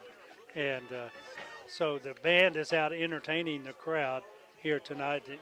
And it's pretty good turnout for the Aurora Hound Dogs. They are on the opposite side of the field from where we are, but everybody sits over on the press box side of the field, and so I just in checking, I do see a lot of the fans up milling around, but there could be quite a few people that has come down from Aurora. Yeah, I see some Hound Dog jackets in the stand. I've seen a couple hats, and there's more than you realize, but it's kind of hard because both teams are red and black, Right. so it's kind of hard to see the mixture of. But I noticed the HD Well, logo for sure. and once again we were talking about the glass here in the press box, and so we're trying to open as much of the window as we can, and try to see around them, but it is very difficult. The press box, it's about 5 or 6 years old, and they have a double pane glass in these things, and unfortunately, there are some haze that has developed. To say And the least. yeah, to say the least, you're right. And so it is very, very difficult to see the field from where we sit. So the score here at the half, 35-7 in favor of um, the Wolves over the Dogs. So why don't we do this? Why don't we take a break and we'll come back right after this.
The actions of players, coaches, and spectators leave a lasting impression. So the next time you attend a high school game, think of how history will remember you. So choose good sportsmanship and help rekindle the spirit of citizenship. Remember, the lessons you teach today will help develop better citizens in our community for tomorrow. This message is brought to you by Access Family Care. Access Family Care, one of the many sponsors that make this broadcast possible. And the next time you have an opportunity to go in and see one of the sponsors, tell them how much you appreciate the fact that they bring you the football action here this evening. Not only this evening, but all of the games. A lot of games going on in the Big Eight conference, I should say. A lot of activity here this evening, and once again, the top four teams in our division pretty much holding course as we check some of the scores. Chad, as Yeah, I you still bring haven't us up got to an date. update on Lamar and Cassville. Still 7-7 in the second quarter. Um, Marshfield 41-0 over Rogersville. Seneca 20-0 over Mack County. Monette 42-0 over Nevada. But interesting with the Lamar Cassville 7-7 all knotted up. Mount Vernon's beaten Hollister 20-7 at half. And in the second inning or third inning, Houston has taken a 2-0 lead over the Washington Nationals for series watchers or fans. And also, Chiefs just ruled out Mahomes this Sunday. They said he'd practice earlier in the week, and Right. you know, obviously the NFL had it planned. Sunday night football, Aaron Rodgers, Mahomes. Heck, Mahomes is in some Aaron Rodgers commercials now with State Farm and all that. But Pat will not be, which most Chief fans are probably glad. A lot of season to go. But I think not last hour or two, I think it's been official that he's been ruled out for Sunday's game. Yeah, and then probably that rightfully so, because one thing you don't want to do is put that young man out there with the possibility of re-injuring, um, No, I should say, and well, it was like a that, kneecap. oh I mean, my, yeah, not to take lightly. that in itself would end a career. So the score here at the half, 35-7 in favor of the Reed Spring Wolves over the Aurora Hound Dogs, and still two more quarters to play. So let's see if we can't at least muster some points and get on the positive side, because if the Reed Spring Wolves score another touchdown, why that probably will bring the turbo clock into play, and It the would. only It would if they. They would have to kick the extra point, which he's I think made all of them tonight that he's kicked. yes, So. all but one. I think they missed the first Oh, one, okay. and that's they took a 6-0 lead, I believe. I had that on my. No, they didn't. It was the second touchdown Okay. that they tried it and missed the extra point. So we still have about 5 or 6 minutes remaining here before the second half gets underway. So let's take a break, and we'll be back right after this.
35-7 in favor of the Reed Spring Wolves.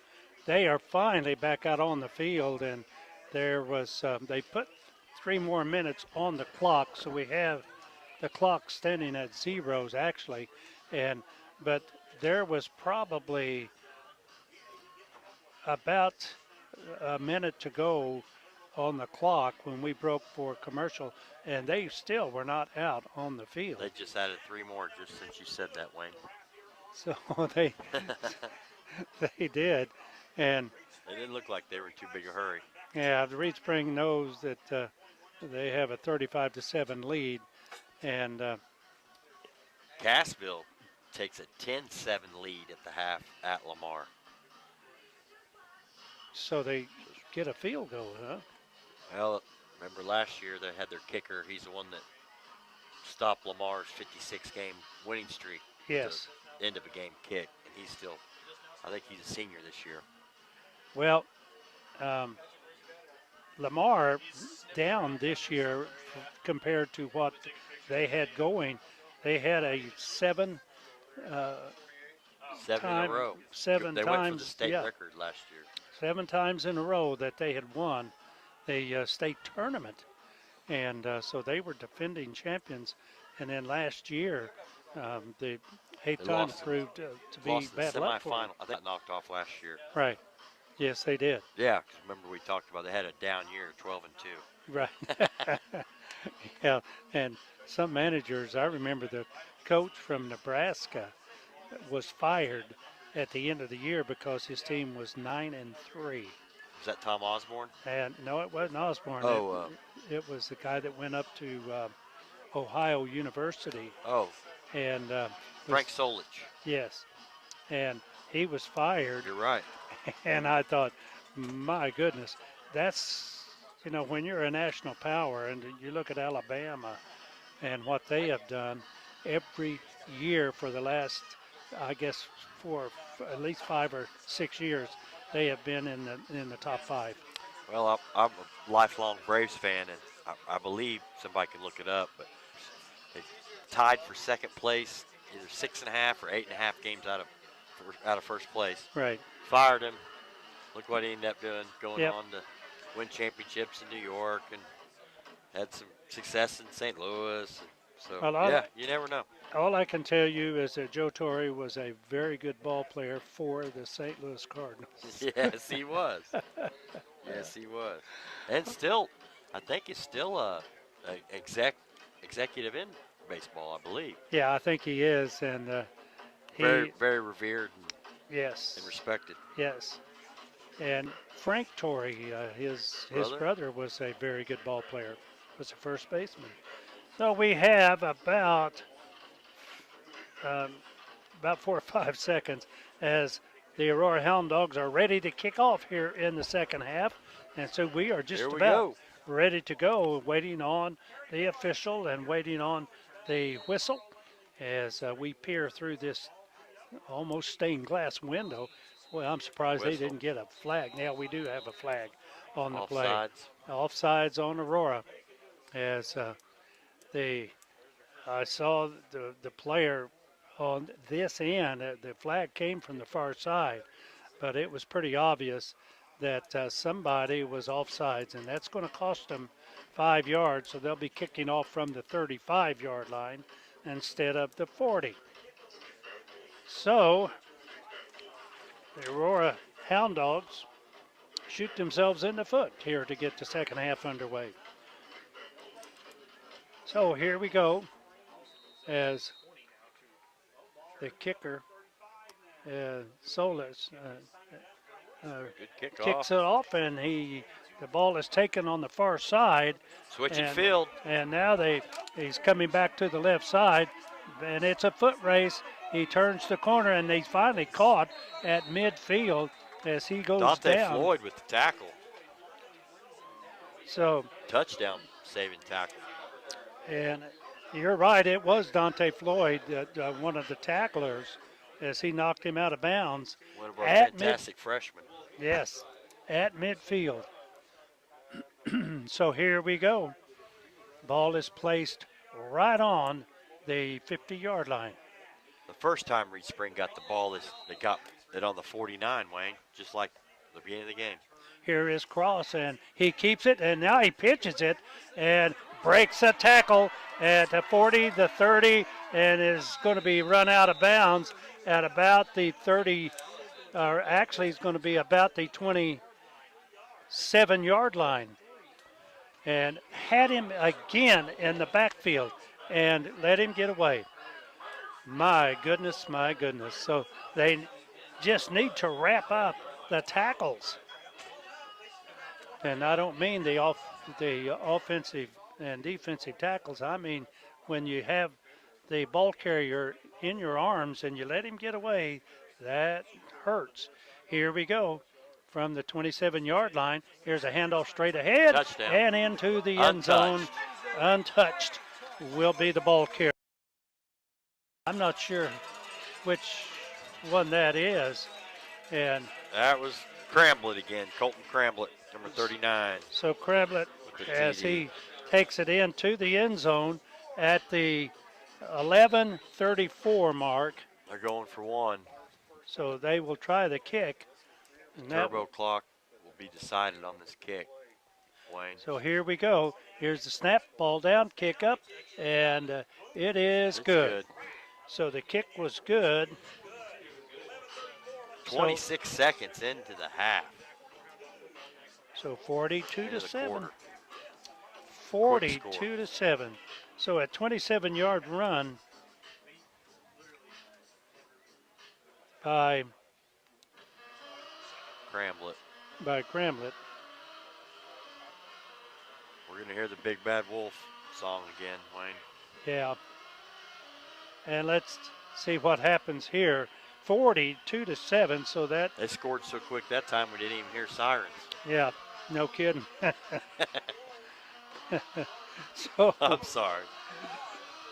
Just to keep beating a dead horse and saying this, but when you have their ball carriers wrapped up in the backfield and you can't bring them down, that really, really hurts. Well, and then other times they get to 25-yard sprint untouched. Yeah, here's the kick, and it is a high end-over-end kick, and it is a touchback. So Hall takes it into the Aurora Hound Dogs will take it in out to the. But the clock, the turbo clock is not. For a short game by roll about 44. We're going to. So we'll say, yeah, we're going to say 3 yards actually. So that'll bring up second and about 7. Second and 7 as we split the right side, and that is Jordan. And in motion, here comes Sims. And boy, he is under pressure, is the quarterback, and he throws it out and really just throws it away. He just had to get rid of it to avoid the sack there, Wayne. So he was running for his.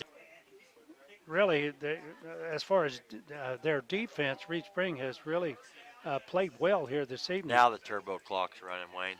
Yeah, even on the out of bound. So here is the snap. Quarterback Jay Lee over the middle, and it's caught. Rollman. And Rollman, and he is knocked down at about the 40-yard line. First down for the Downs. And that's going to be a first down. About a 16-yard gain for Rollman. He gets it up to the 40-yard line. That young man has turned out to be quite a player, hasn't he? Oh, he's got some speed. Last week, man, he was running like it was senior night for him. Boy, he wasn't going down. So Patterson on the right side. He splits along with Rollman. Here is Jay Lee waiting for the snap. He gets it back and being chased. Throws it away. Intended for Brody Sims, and 10 from the 40-yard line. Clock is running with 9:10 on the clock.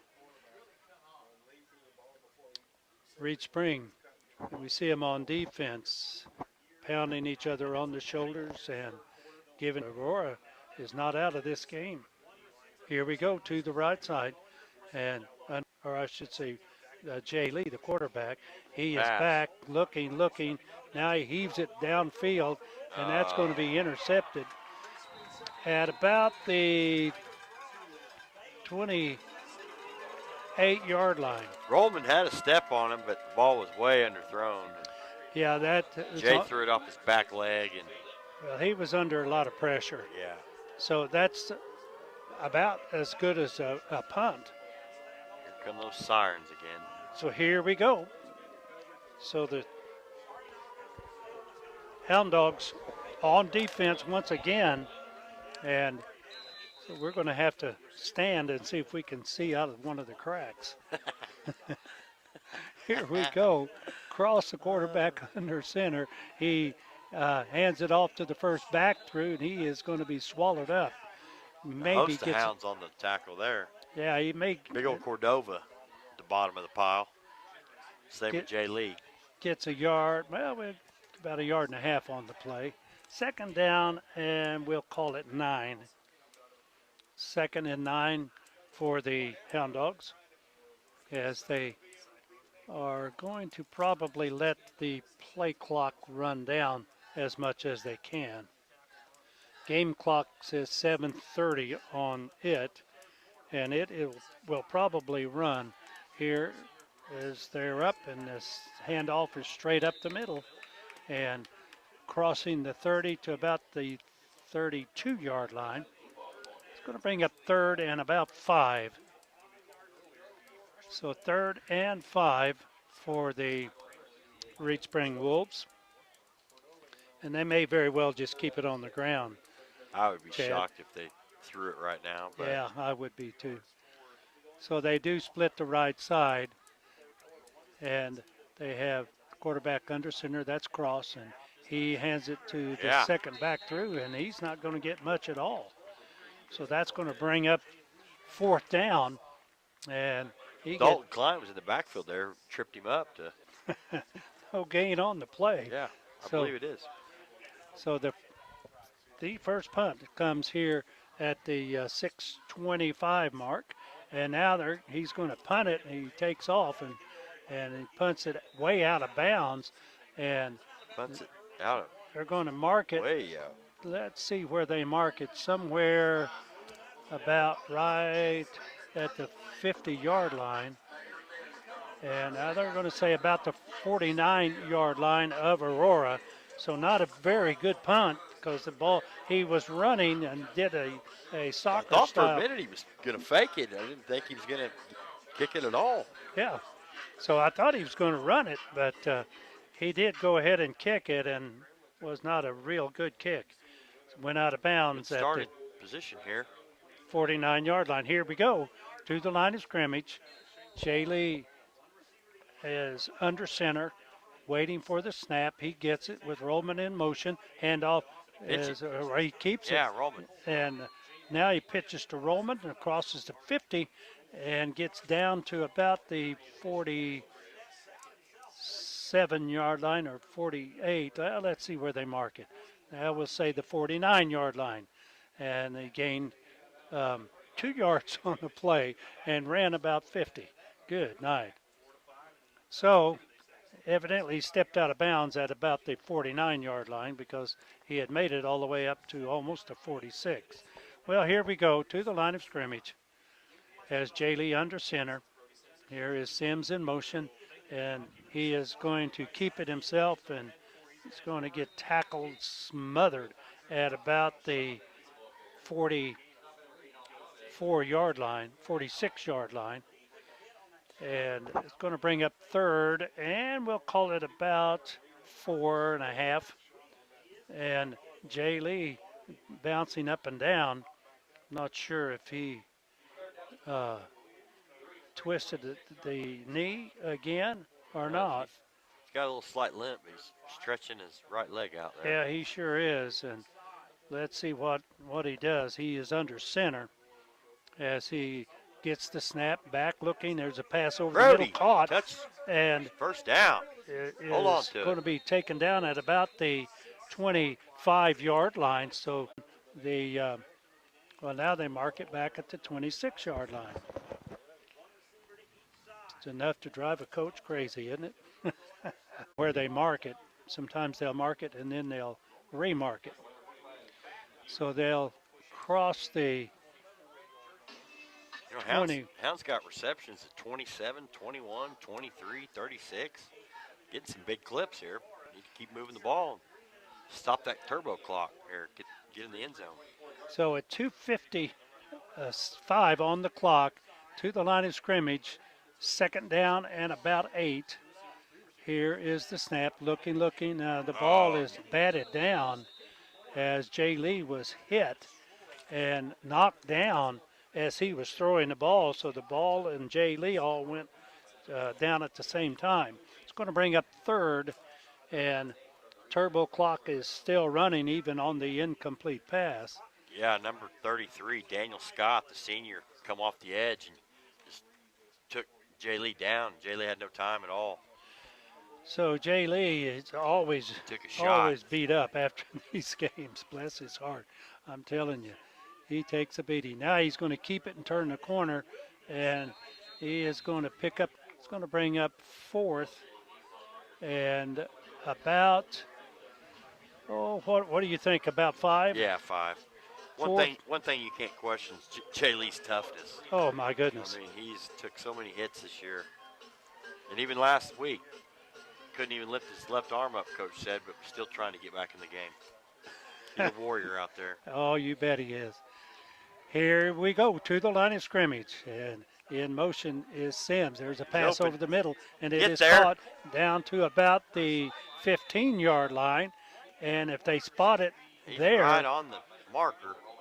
so I think well, he let's got see. it, Wayne.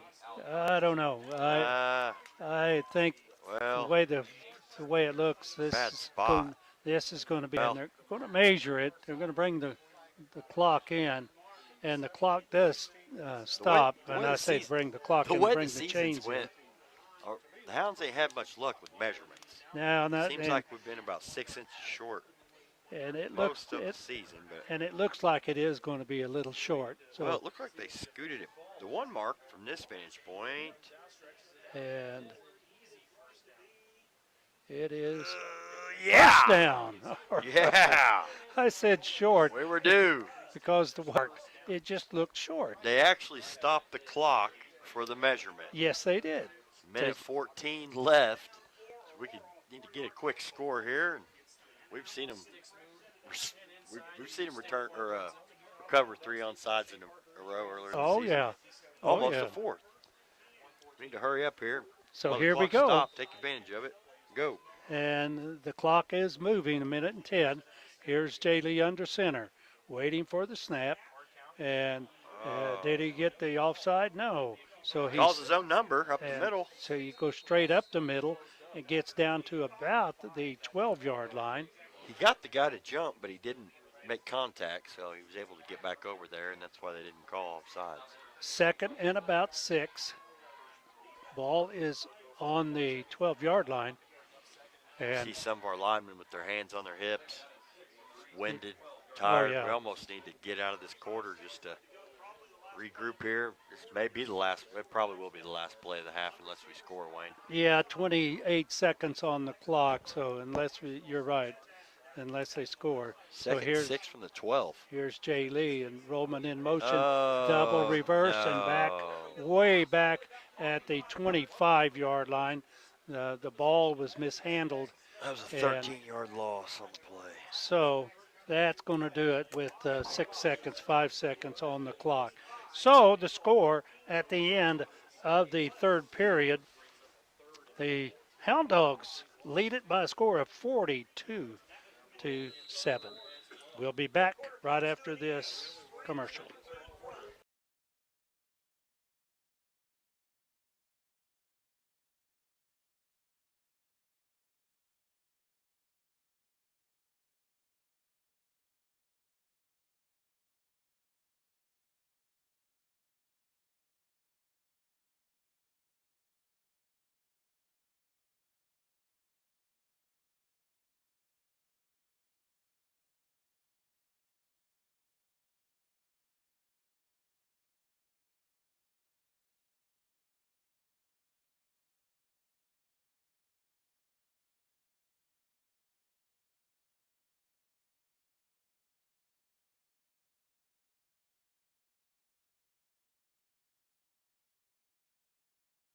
a bit,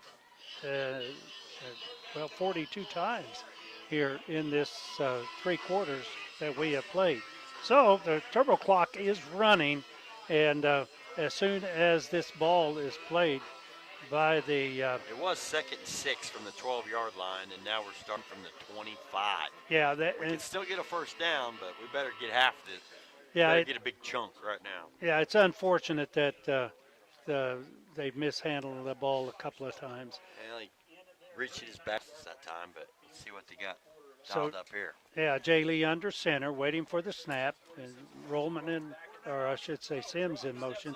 Now he's a couple of more yards, and now he's holding that knee again. It's Cordova. Oh, he is he's hitting the ground. holding his knee. Oh, no. Oh man. It's not look. Uh, No, it's his knee, I think. and He's I got think his that's hands on his head. so. And once again, just Oh get yeah, up. Yeah, he's up.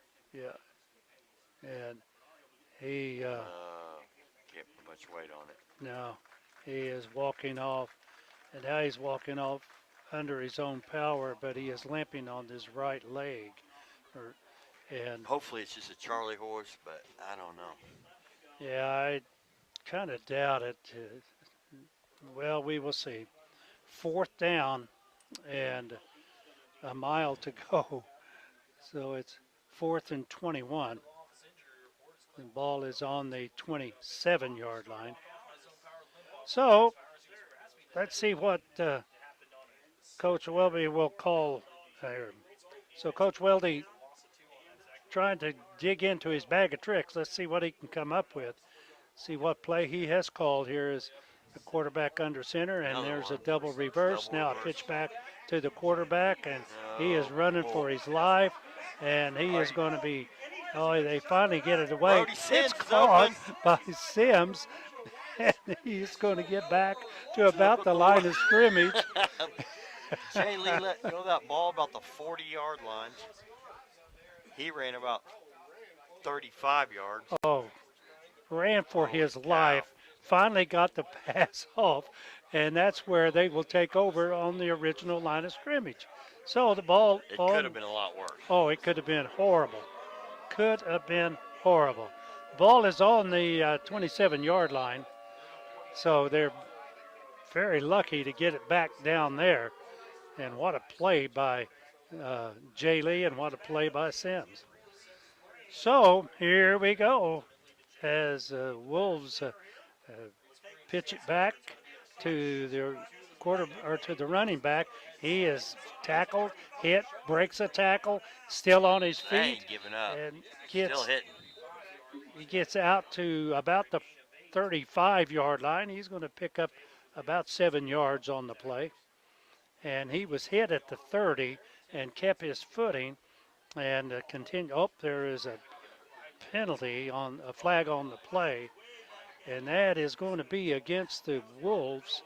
Now they're talking to Aurora. Holding. So, and they'll probably Clock mark. still ticks here too, even with the penalty. They'll probably mark this off, and they are. They're marking it off, walking it back all the way back to about the 17-yard or about the 18-yard line. Good night. Well, let's see where they put it. Now they moved it to the 19-yard line. So it's going to be 1st and 10. Here is the quarterback, and he hands it off straight ahead.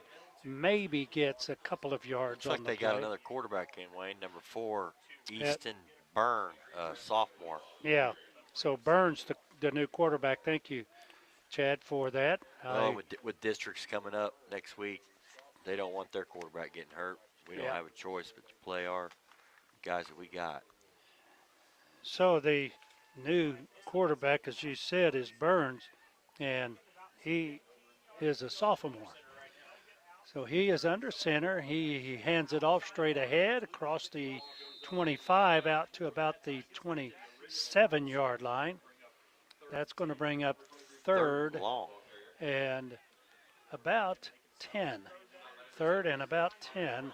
So if we can hold them here with the clock moving at the 8:45 mark, and it will continue to move as the play clock is still at 15. And so here we go as they huddle it up, and now they get the snap, and the quarterback looks like he may have kept it Forcing and to punt here. gets out to about the 30-yard line. It's going to bring up fourth, and we'll call it fourth and about 7. So Burns, the quarterback, kept it and bringing up fourth down. So back will be, I think that is Hall. It is. Brendan Hall here is waiting for the snap. And now they get it. And here's the kick. And it's a high kick coming down to Hall. He picks it up. That's Rollman. Oh, it is Rollman. And he turns the corner and gets out to almost midfield. They didn't call it. So he picked it up, or he caught that thing on about the 31-yard line and back to midfield, and that's where they will put it in play. They being the... They did stop the clock for change of possession here. And I think a timeout has been called. So the timeout with 7 minutes and 30 seconds left on the clock. And just one of those nights, as they would say, 42-7 the score here as the Aurora Hound Dogs coming into Reed Spring. And Reed Spring has done everything right here this evening. Aurora trying their dead level best, but coming up just a bit short. So, with both teams now back out on the field, and the Hound Dogs ready to put it in play, as Jay Lee, the quarterback, looking to the sidelines, gets the play under center. Now the snap, he's looking, pass over the middle, it is caught. And at the about the 20-yard gain there. Yeah, about the 38-yard line, and it's finally run out of bounds at about the 32-yard line. So that's where they will set it up and put it in play. So the Aurora Hound Dogs trying to get that turbo clock stopped, and it continues to run, and it is under 7 minutes. Lamar's took a 14-10 lead over Cassville in the fourth quarter, Wayne. I am surprised. Here is Jay Lee as he hands it off to Sims, and he is going to be run out of bounds, and it depends on where. He's going to be about a yard short, it looks like, of the first down. So he is out at about the 17 or 18, well, they're going to say the 18-yard line. Second and a little less than a yard. So let's see what Jay Lee calls here. Second down and about a yard.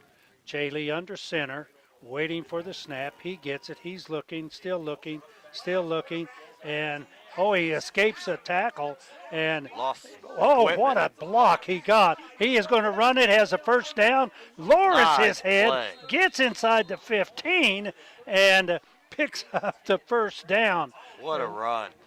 Savage was blocking downfield. He lost some equipment in the process, Jay Lee did. He ran out, lost a back brace or something. And what a block he received from Savage. I mean, he leveled one of the red shirts that was after him. And that opened it up for Jay Lee. And you just have to hand it to these kids. I'm telling you, there is no quit. Here we go to the line of scrimmage. Still get another first down here, Wayne. Ball is on the 13-yard line. Waiting for the snap. Here is Jay Lee as he is now turning it up. Gets down. Nice pitch. Touchdown. And a touchdown. Touchdown from the 13-yard line. So at the 5:14 mark. What a pitch and what a run by Jay Lee. Goes So, to Rollman. so Rollman takes it in from And that stops the turbo 13. clock. This touchdown is brought to you by Pedal Office, 200 South Elliott in Aurora. Call 417-222-6640 for a free case evaluation. So going for two. Here's the snap. Looking. A wide open is Sims. the Sims, and he makes the Good. catch. 2 points. So it is now 42-15. This extra point, 2-point conversion was brought to you by Kraft and Cantrell Funeral Home. For caring and personal assistance during your family's time of loss, call Kraft and Cantrell at 678-2144. So that stopped the turbo clock, and now it'll be interesting to see. Do you suppose? Why not? Why not? Oh yeah, why not? Old Mississippi. You got it, the Mississippi River Gambler, and he will. I think he'll probably go for it. Well, let's see. You never know, but why not? Well, what do you got to lose? I mean, Yeah. you're down 42-15. Well, And it looks like they got a lot of their underclassmen in there right now, giving some of their seniors the rest of the night off. Salas might be able to pop one off one of these front men here. And it looks like they may have a couple more up the 1, line 2, here. 3, 4, 5, 6, 7, 8, 9, 10. They have 10 guys up to within about 7 or 8 yards of the 50-yard line. Well, now, The ball fell off the tee. well, so they expect the onside kick I think so. and the whistle, the kick, and it is an onside kick, and it is picked up and they fall right at the 40-yard line. So that's where the Wolves will put it in play. There's the tornado warning. Yeah, 5:13 left. Looks like the Wolves have 2 timeouts. The Hounds still have all 3 of theirs, but see if the pesky Hounds can get the ball back here real quick and stay in this game. Most importantly, though, I do not see Mr. Cordova out there. I see him limping on the sideline, trying Trying to stretch it out. You're right. walking gingerly, though. Yeah. Well, here come the Wolves up to the line of scrimmage. Here's a handoff straight ahead and piled up at about the 47-yard line is the ball carrier. So he'll pick up about 3 yards on the play, bring up 2nd and 7. 2nd down, 7 to go. And you're right. We see Cordova over there trying to stretch out his leg. And it may very well be the knee. So he is trying to stretch it out. And boy, he I really. was talking to him last week, and he's been looked at by Northwest Missouri State, and some other colleges, Wayne. Good. I hope there's nothing wrong with that knee. I am with you. Here's a snap. Here's a quarterback. No. Now he's going to run for the touchdown. Wow. He was caught behind the line of scrimmage again, and I don't think anybody wrapped him up, though. I think what happened was he was just involved in what they call a scrum, and he hit his own men and bounced out, and he took that in 57-yard touchdown. I was going to say for about 57 or 8 yards. So at the 4:14 mark, a 57-yard run. Unless they go for 2, though, the turbo will still be turned off. Oh, yeah. They're kicking. Yeah, they're going to kick it. So, and that was by Burns. Old Burns. Here's the kick, and it is up and good. So the score now is 49-15. Easton Byrne with the 57-yard Campbell sophomore. 57-run by Burns, and he just kept it. And they tackled the first guy through, and there was just a bunch of people there, and I'm not We sure they ever touched the ball carrier. no, we've talked about it. Arm tackling. You Yeah. can't. He's not the biggest boy out there, but kept his legs moving. And Well, they kicked it instead of going for two, and so the turbo clock will not be in force here. 4 minutes and 14 seconds remaining, and I have an idea. They kicked this thing, and have an idea that somebody for Aurora may run this thing back. Just if Roman gets on the outside, he can go anytime. Here's the kick, and it's a hot coming down, and it's dropped, picked up, and running to the right side. It's going to get out to about the 20-yard line, and so once again, can't handle the punt or the kickoff. I don't understand why the turbo clock's running. I thought it was 35 points. Well, I thought the rule was 35. yeah, I'm with you. I don't understand. I thought it had to be at least 35 points. So, but here we go. The Hound Dogs have it with 3:42. Now the clock is stopped. Well, So, okay, we know what we're talking about, partner. We saw him shaving some clock there. Sometimes I That wonder. could have made a difference. Here is the There we snap. go, Jay. Here's a pass out into the flat, and it is caught Brody. by Sims, and he is going to get across the 30-yard line out to about the 33. That's Sims' sixth reception for the game, Wayne. So he has been that's our high of the season for one man. He has been a busy young man tonight. He and Rollman. So the clock is running at the 3:10 mark to the line of scrimmage. Here come the Hound Dogs. And under center is Jay Lee. He pitches it back. Now here's Sims on the reverse. He's got some room to run. Turns the corner, gets the first down, still on his feet, gets out of bounds at about the 47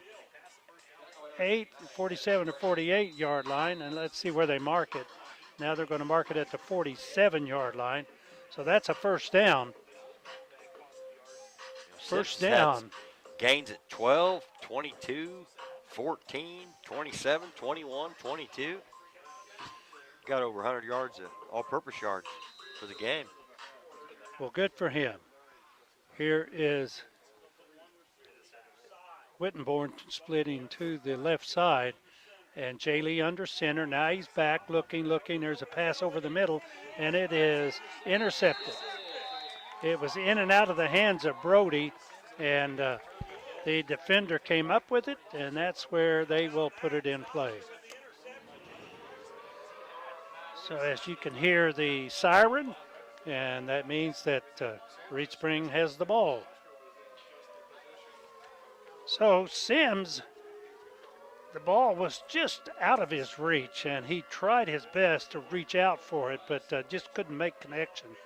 And so the defender came up with it.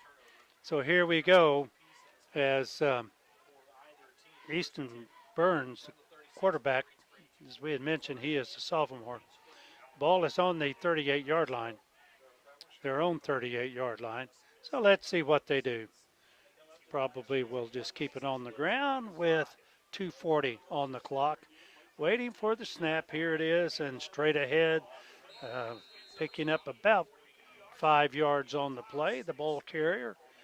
And that Mount Vernon's leading Hollister 34-7 in the fourth quarter, Wayne. Lamar still up on Cassville 14-10 in the fourth. Catholics leading East Newton 28-14 in the fourth quarter. Marshfield 41, Rogersville 7 in the fourth quarter. Seneca 34, McDonald County 14 in the fourth quarter. And Monette shut out Nevada 49-0. That's a final. Well, here is the handoff straight ahead, piled up at about the 49-yard line. somewhere in that vicinity, the ball carrier. And that's going to bring up third and about 4, we will say. Third down and 4. Ball is right on the 44-yard line. Houston Astros have a 3-1 lead over the Washington Nationals in the bottom of the 5th. So it's not over yet, huh? Here we go to the line of scrimmage.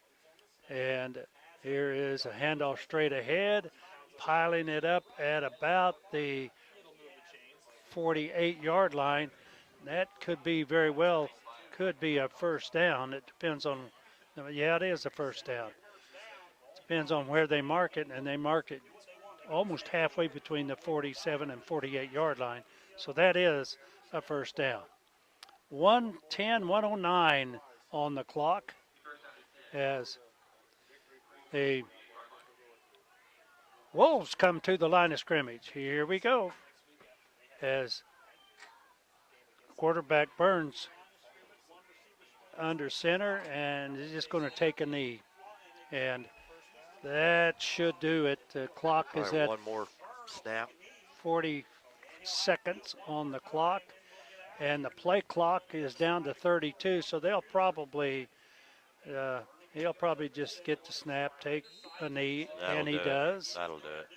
And 30 seconds on the clock, 38 on the play clock. Yeah. So that'll do it. It's over. So both teams now coming to their respective coaches, and we see you see Savage shaking hands with one of the officials, and Savage just played a good ball game today.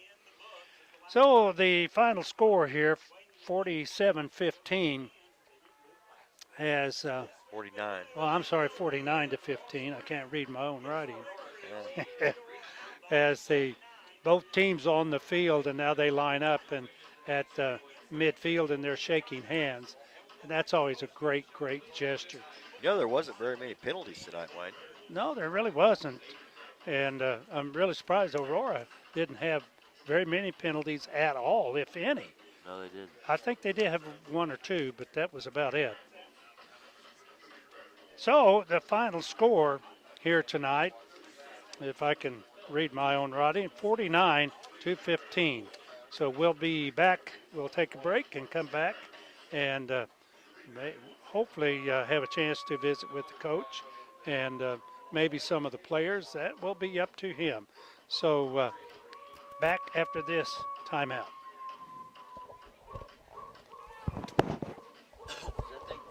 That phone's charged fine, ain't it? Is that phone charged okay? Yeah. Can I steal a couple of juice before I plug in the line? Yeah. Before we leave? Sure. Right now? Yeah. Which one is it? That one? Down to 20 something. About 60 between that wolf song.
Family Care. What a great name.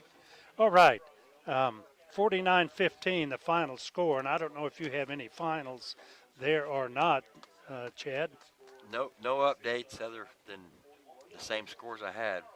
Mount Vernon 34-7 over Hollister and Lamar late in the fourth, I'm guessing.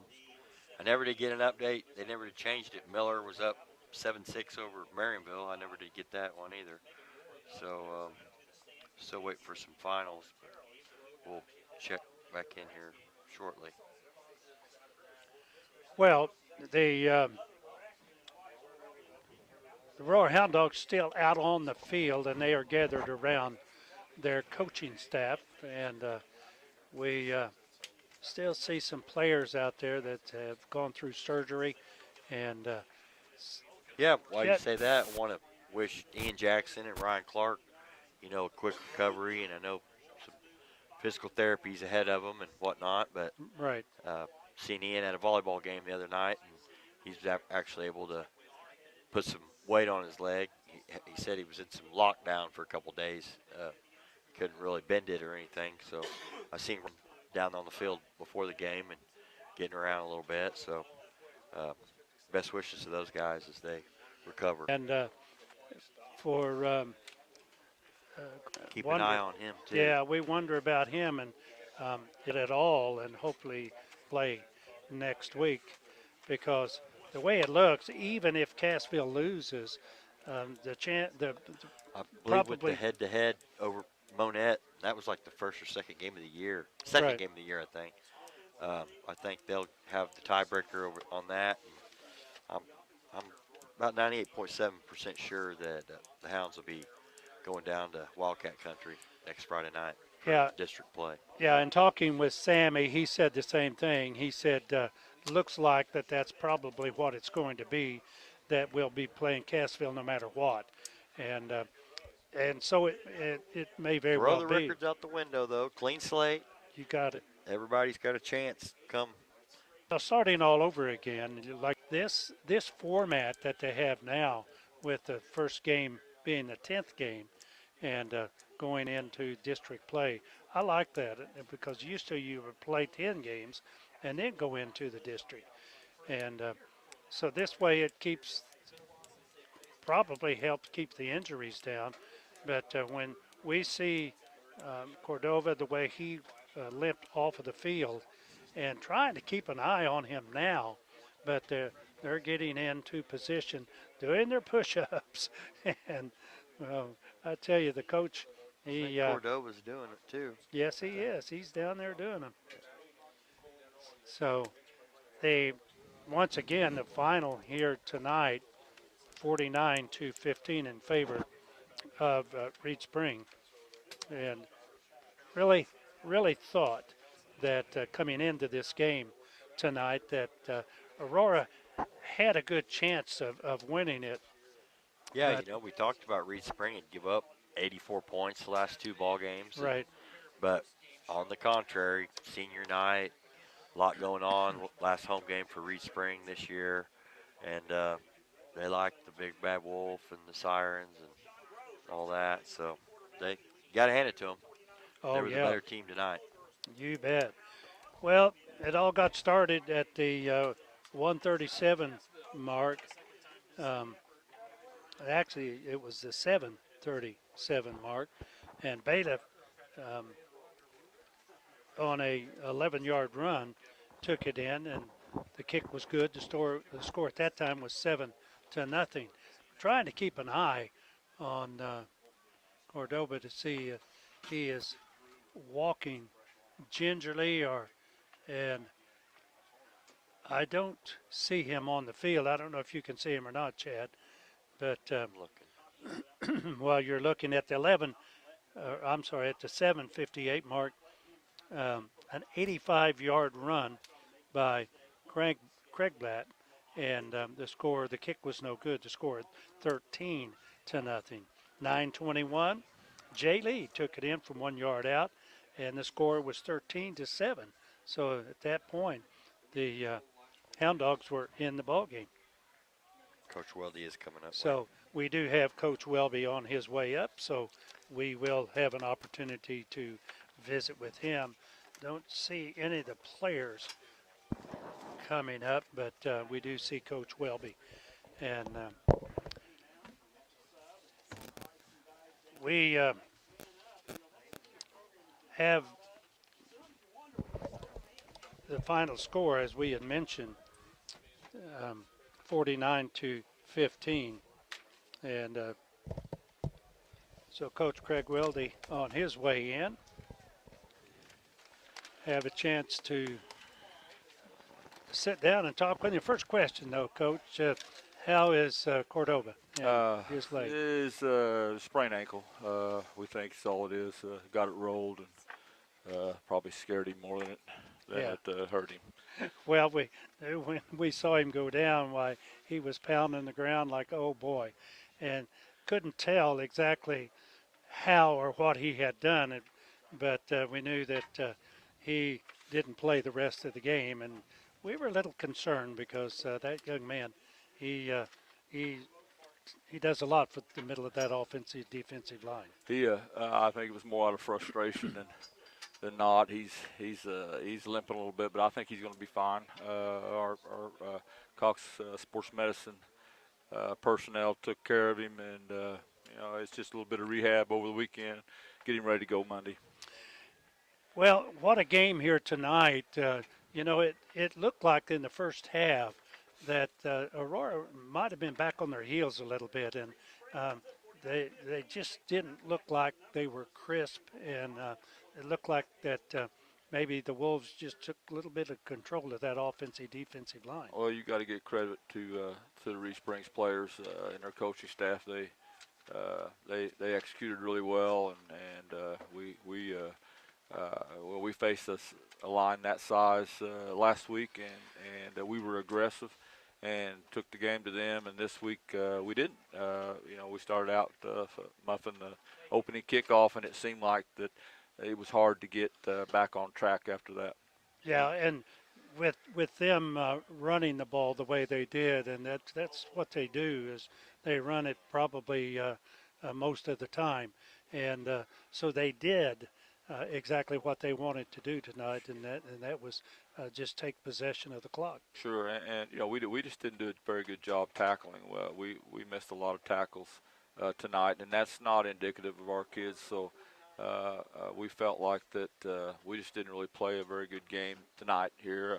I told the kids that I didn't do a good job coaching you. We thought we had a good week of practices in this week, and we just really were flat. And, seemed like every time we would get something going, we would make a mistake that would stop ourselves. So, and Reese Springs really put a lot of pressure. They owned the line of scrimmage. We didn't, and that really made a big difference in the game. Yeah, it really did. And as I was sitting up here and watching, and um, we had to apologize to the people because, as you can see, the glass is kind of cloudy, and we just had a little bit of a problem trying to follow numbers, and so. But when we were sitting up here and we were watching, still, I mean, you have to give the Hound Dogs credit because here they are down at the half, and they still come out the second half, and they're out there giving it all. Yeah, well, the game didn't come out due to lack of effort on our kids' part. Right. We just made a lot of mental mistakes, and in our blocking schemes, we were blocking the read key, and we haven't, they haven't done that all year, and for some reason there was some confusion, and we went in at halftime and went over it with them again and asked them why, why they were doing the things they were doing, and and it was like they were a little bit confused, and so we thought we had that taken care of, had it righted during halftime, but still again, credit to the Reed Springs kids. Well, that they did, and it was doubtful, Coach, when this time yesterday, with all of the rain that was forecast and all of the downpours that we had, and I had forgotten that they had artificial turf. That they had it, and it it sure makes a difference, doesn't it? Well, it was a great night for football. Oh The yeah. weather was perfect. There was very little wind on the field. Really, this turf field didn't have to worry about mud or anything like that, and didn't have to worry about a wet ball because it was dry. And it was a a great night for high school football. Just unfortunate that we couldn't take advantage of it. Now next week, at least that Chad had was 14 to 10. So if that holds up, I don't think that'll matter. I think probably Aurora's still going to go down to Cassville next week. Yeah, I think it's a done deal that we'll be playing Cassville. I don't see the only two teams that I really saw that might could move, depending on in the middle, depending on what happened tonight, and Hollister was playing Mount Vernon, so I haven't heard what's For, happened there. 49 to nothing. For I think. nothing. 34 to 7 Mount Vernon. Oh, Okay. 34 to 7. Any movement there then, Right. and so yeah, we'll have to travel down to Berry County, down to Cassville, and I told our kids tonight after the game, I said, this wasn't us. This isn't who we opportunity out there, and that's what life's about. Life's about taking a whole. These kids have been very work and try to get better and try to prepare for the next Friday night's game. So that's what we're going to do, and About coach, and you do the best you can with what you have. Not only are they underdogs, but you look at the conference, have 40, 50, 60 guys out, and here we are trying to get by with 23, 24, and we hadn't talked about that, and especially at the Hall of Fame banquet. And by the way, congratulations on the program because that is quite an the people in the past that have made. well, I don't know. You hope you're pushing with the history and everything. Sure. I hope we're not riding coattails. We're going to try to push our weight, hold our weight and Right. carry our load. That each year, the senior classes come up and the numbers, yeah, it'd be there and be able to have I've got 21 of the greatest kids in the world out there. I wouldn't trade them for anything, and they a lot of them over the year and. Anybody will tell you that our summer workouts aren't easy, and those kids just keep coming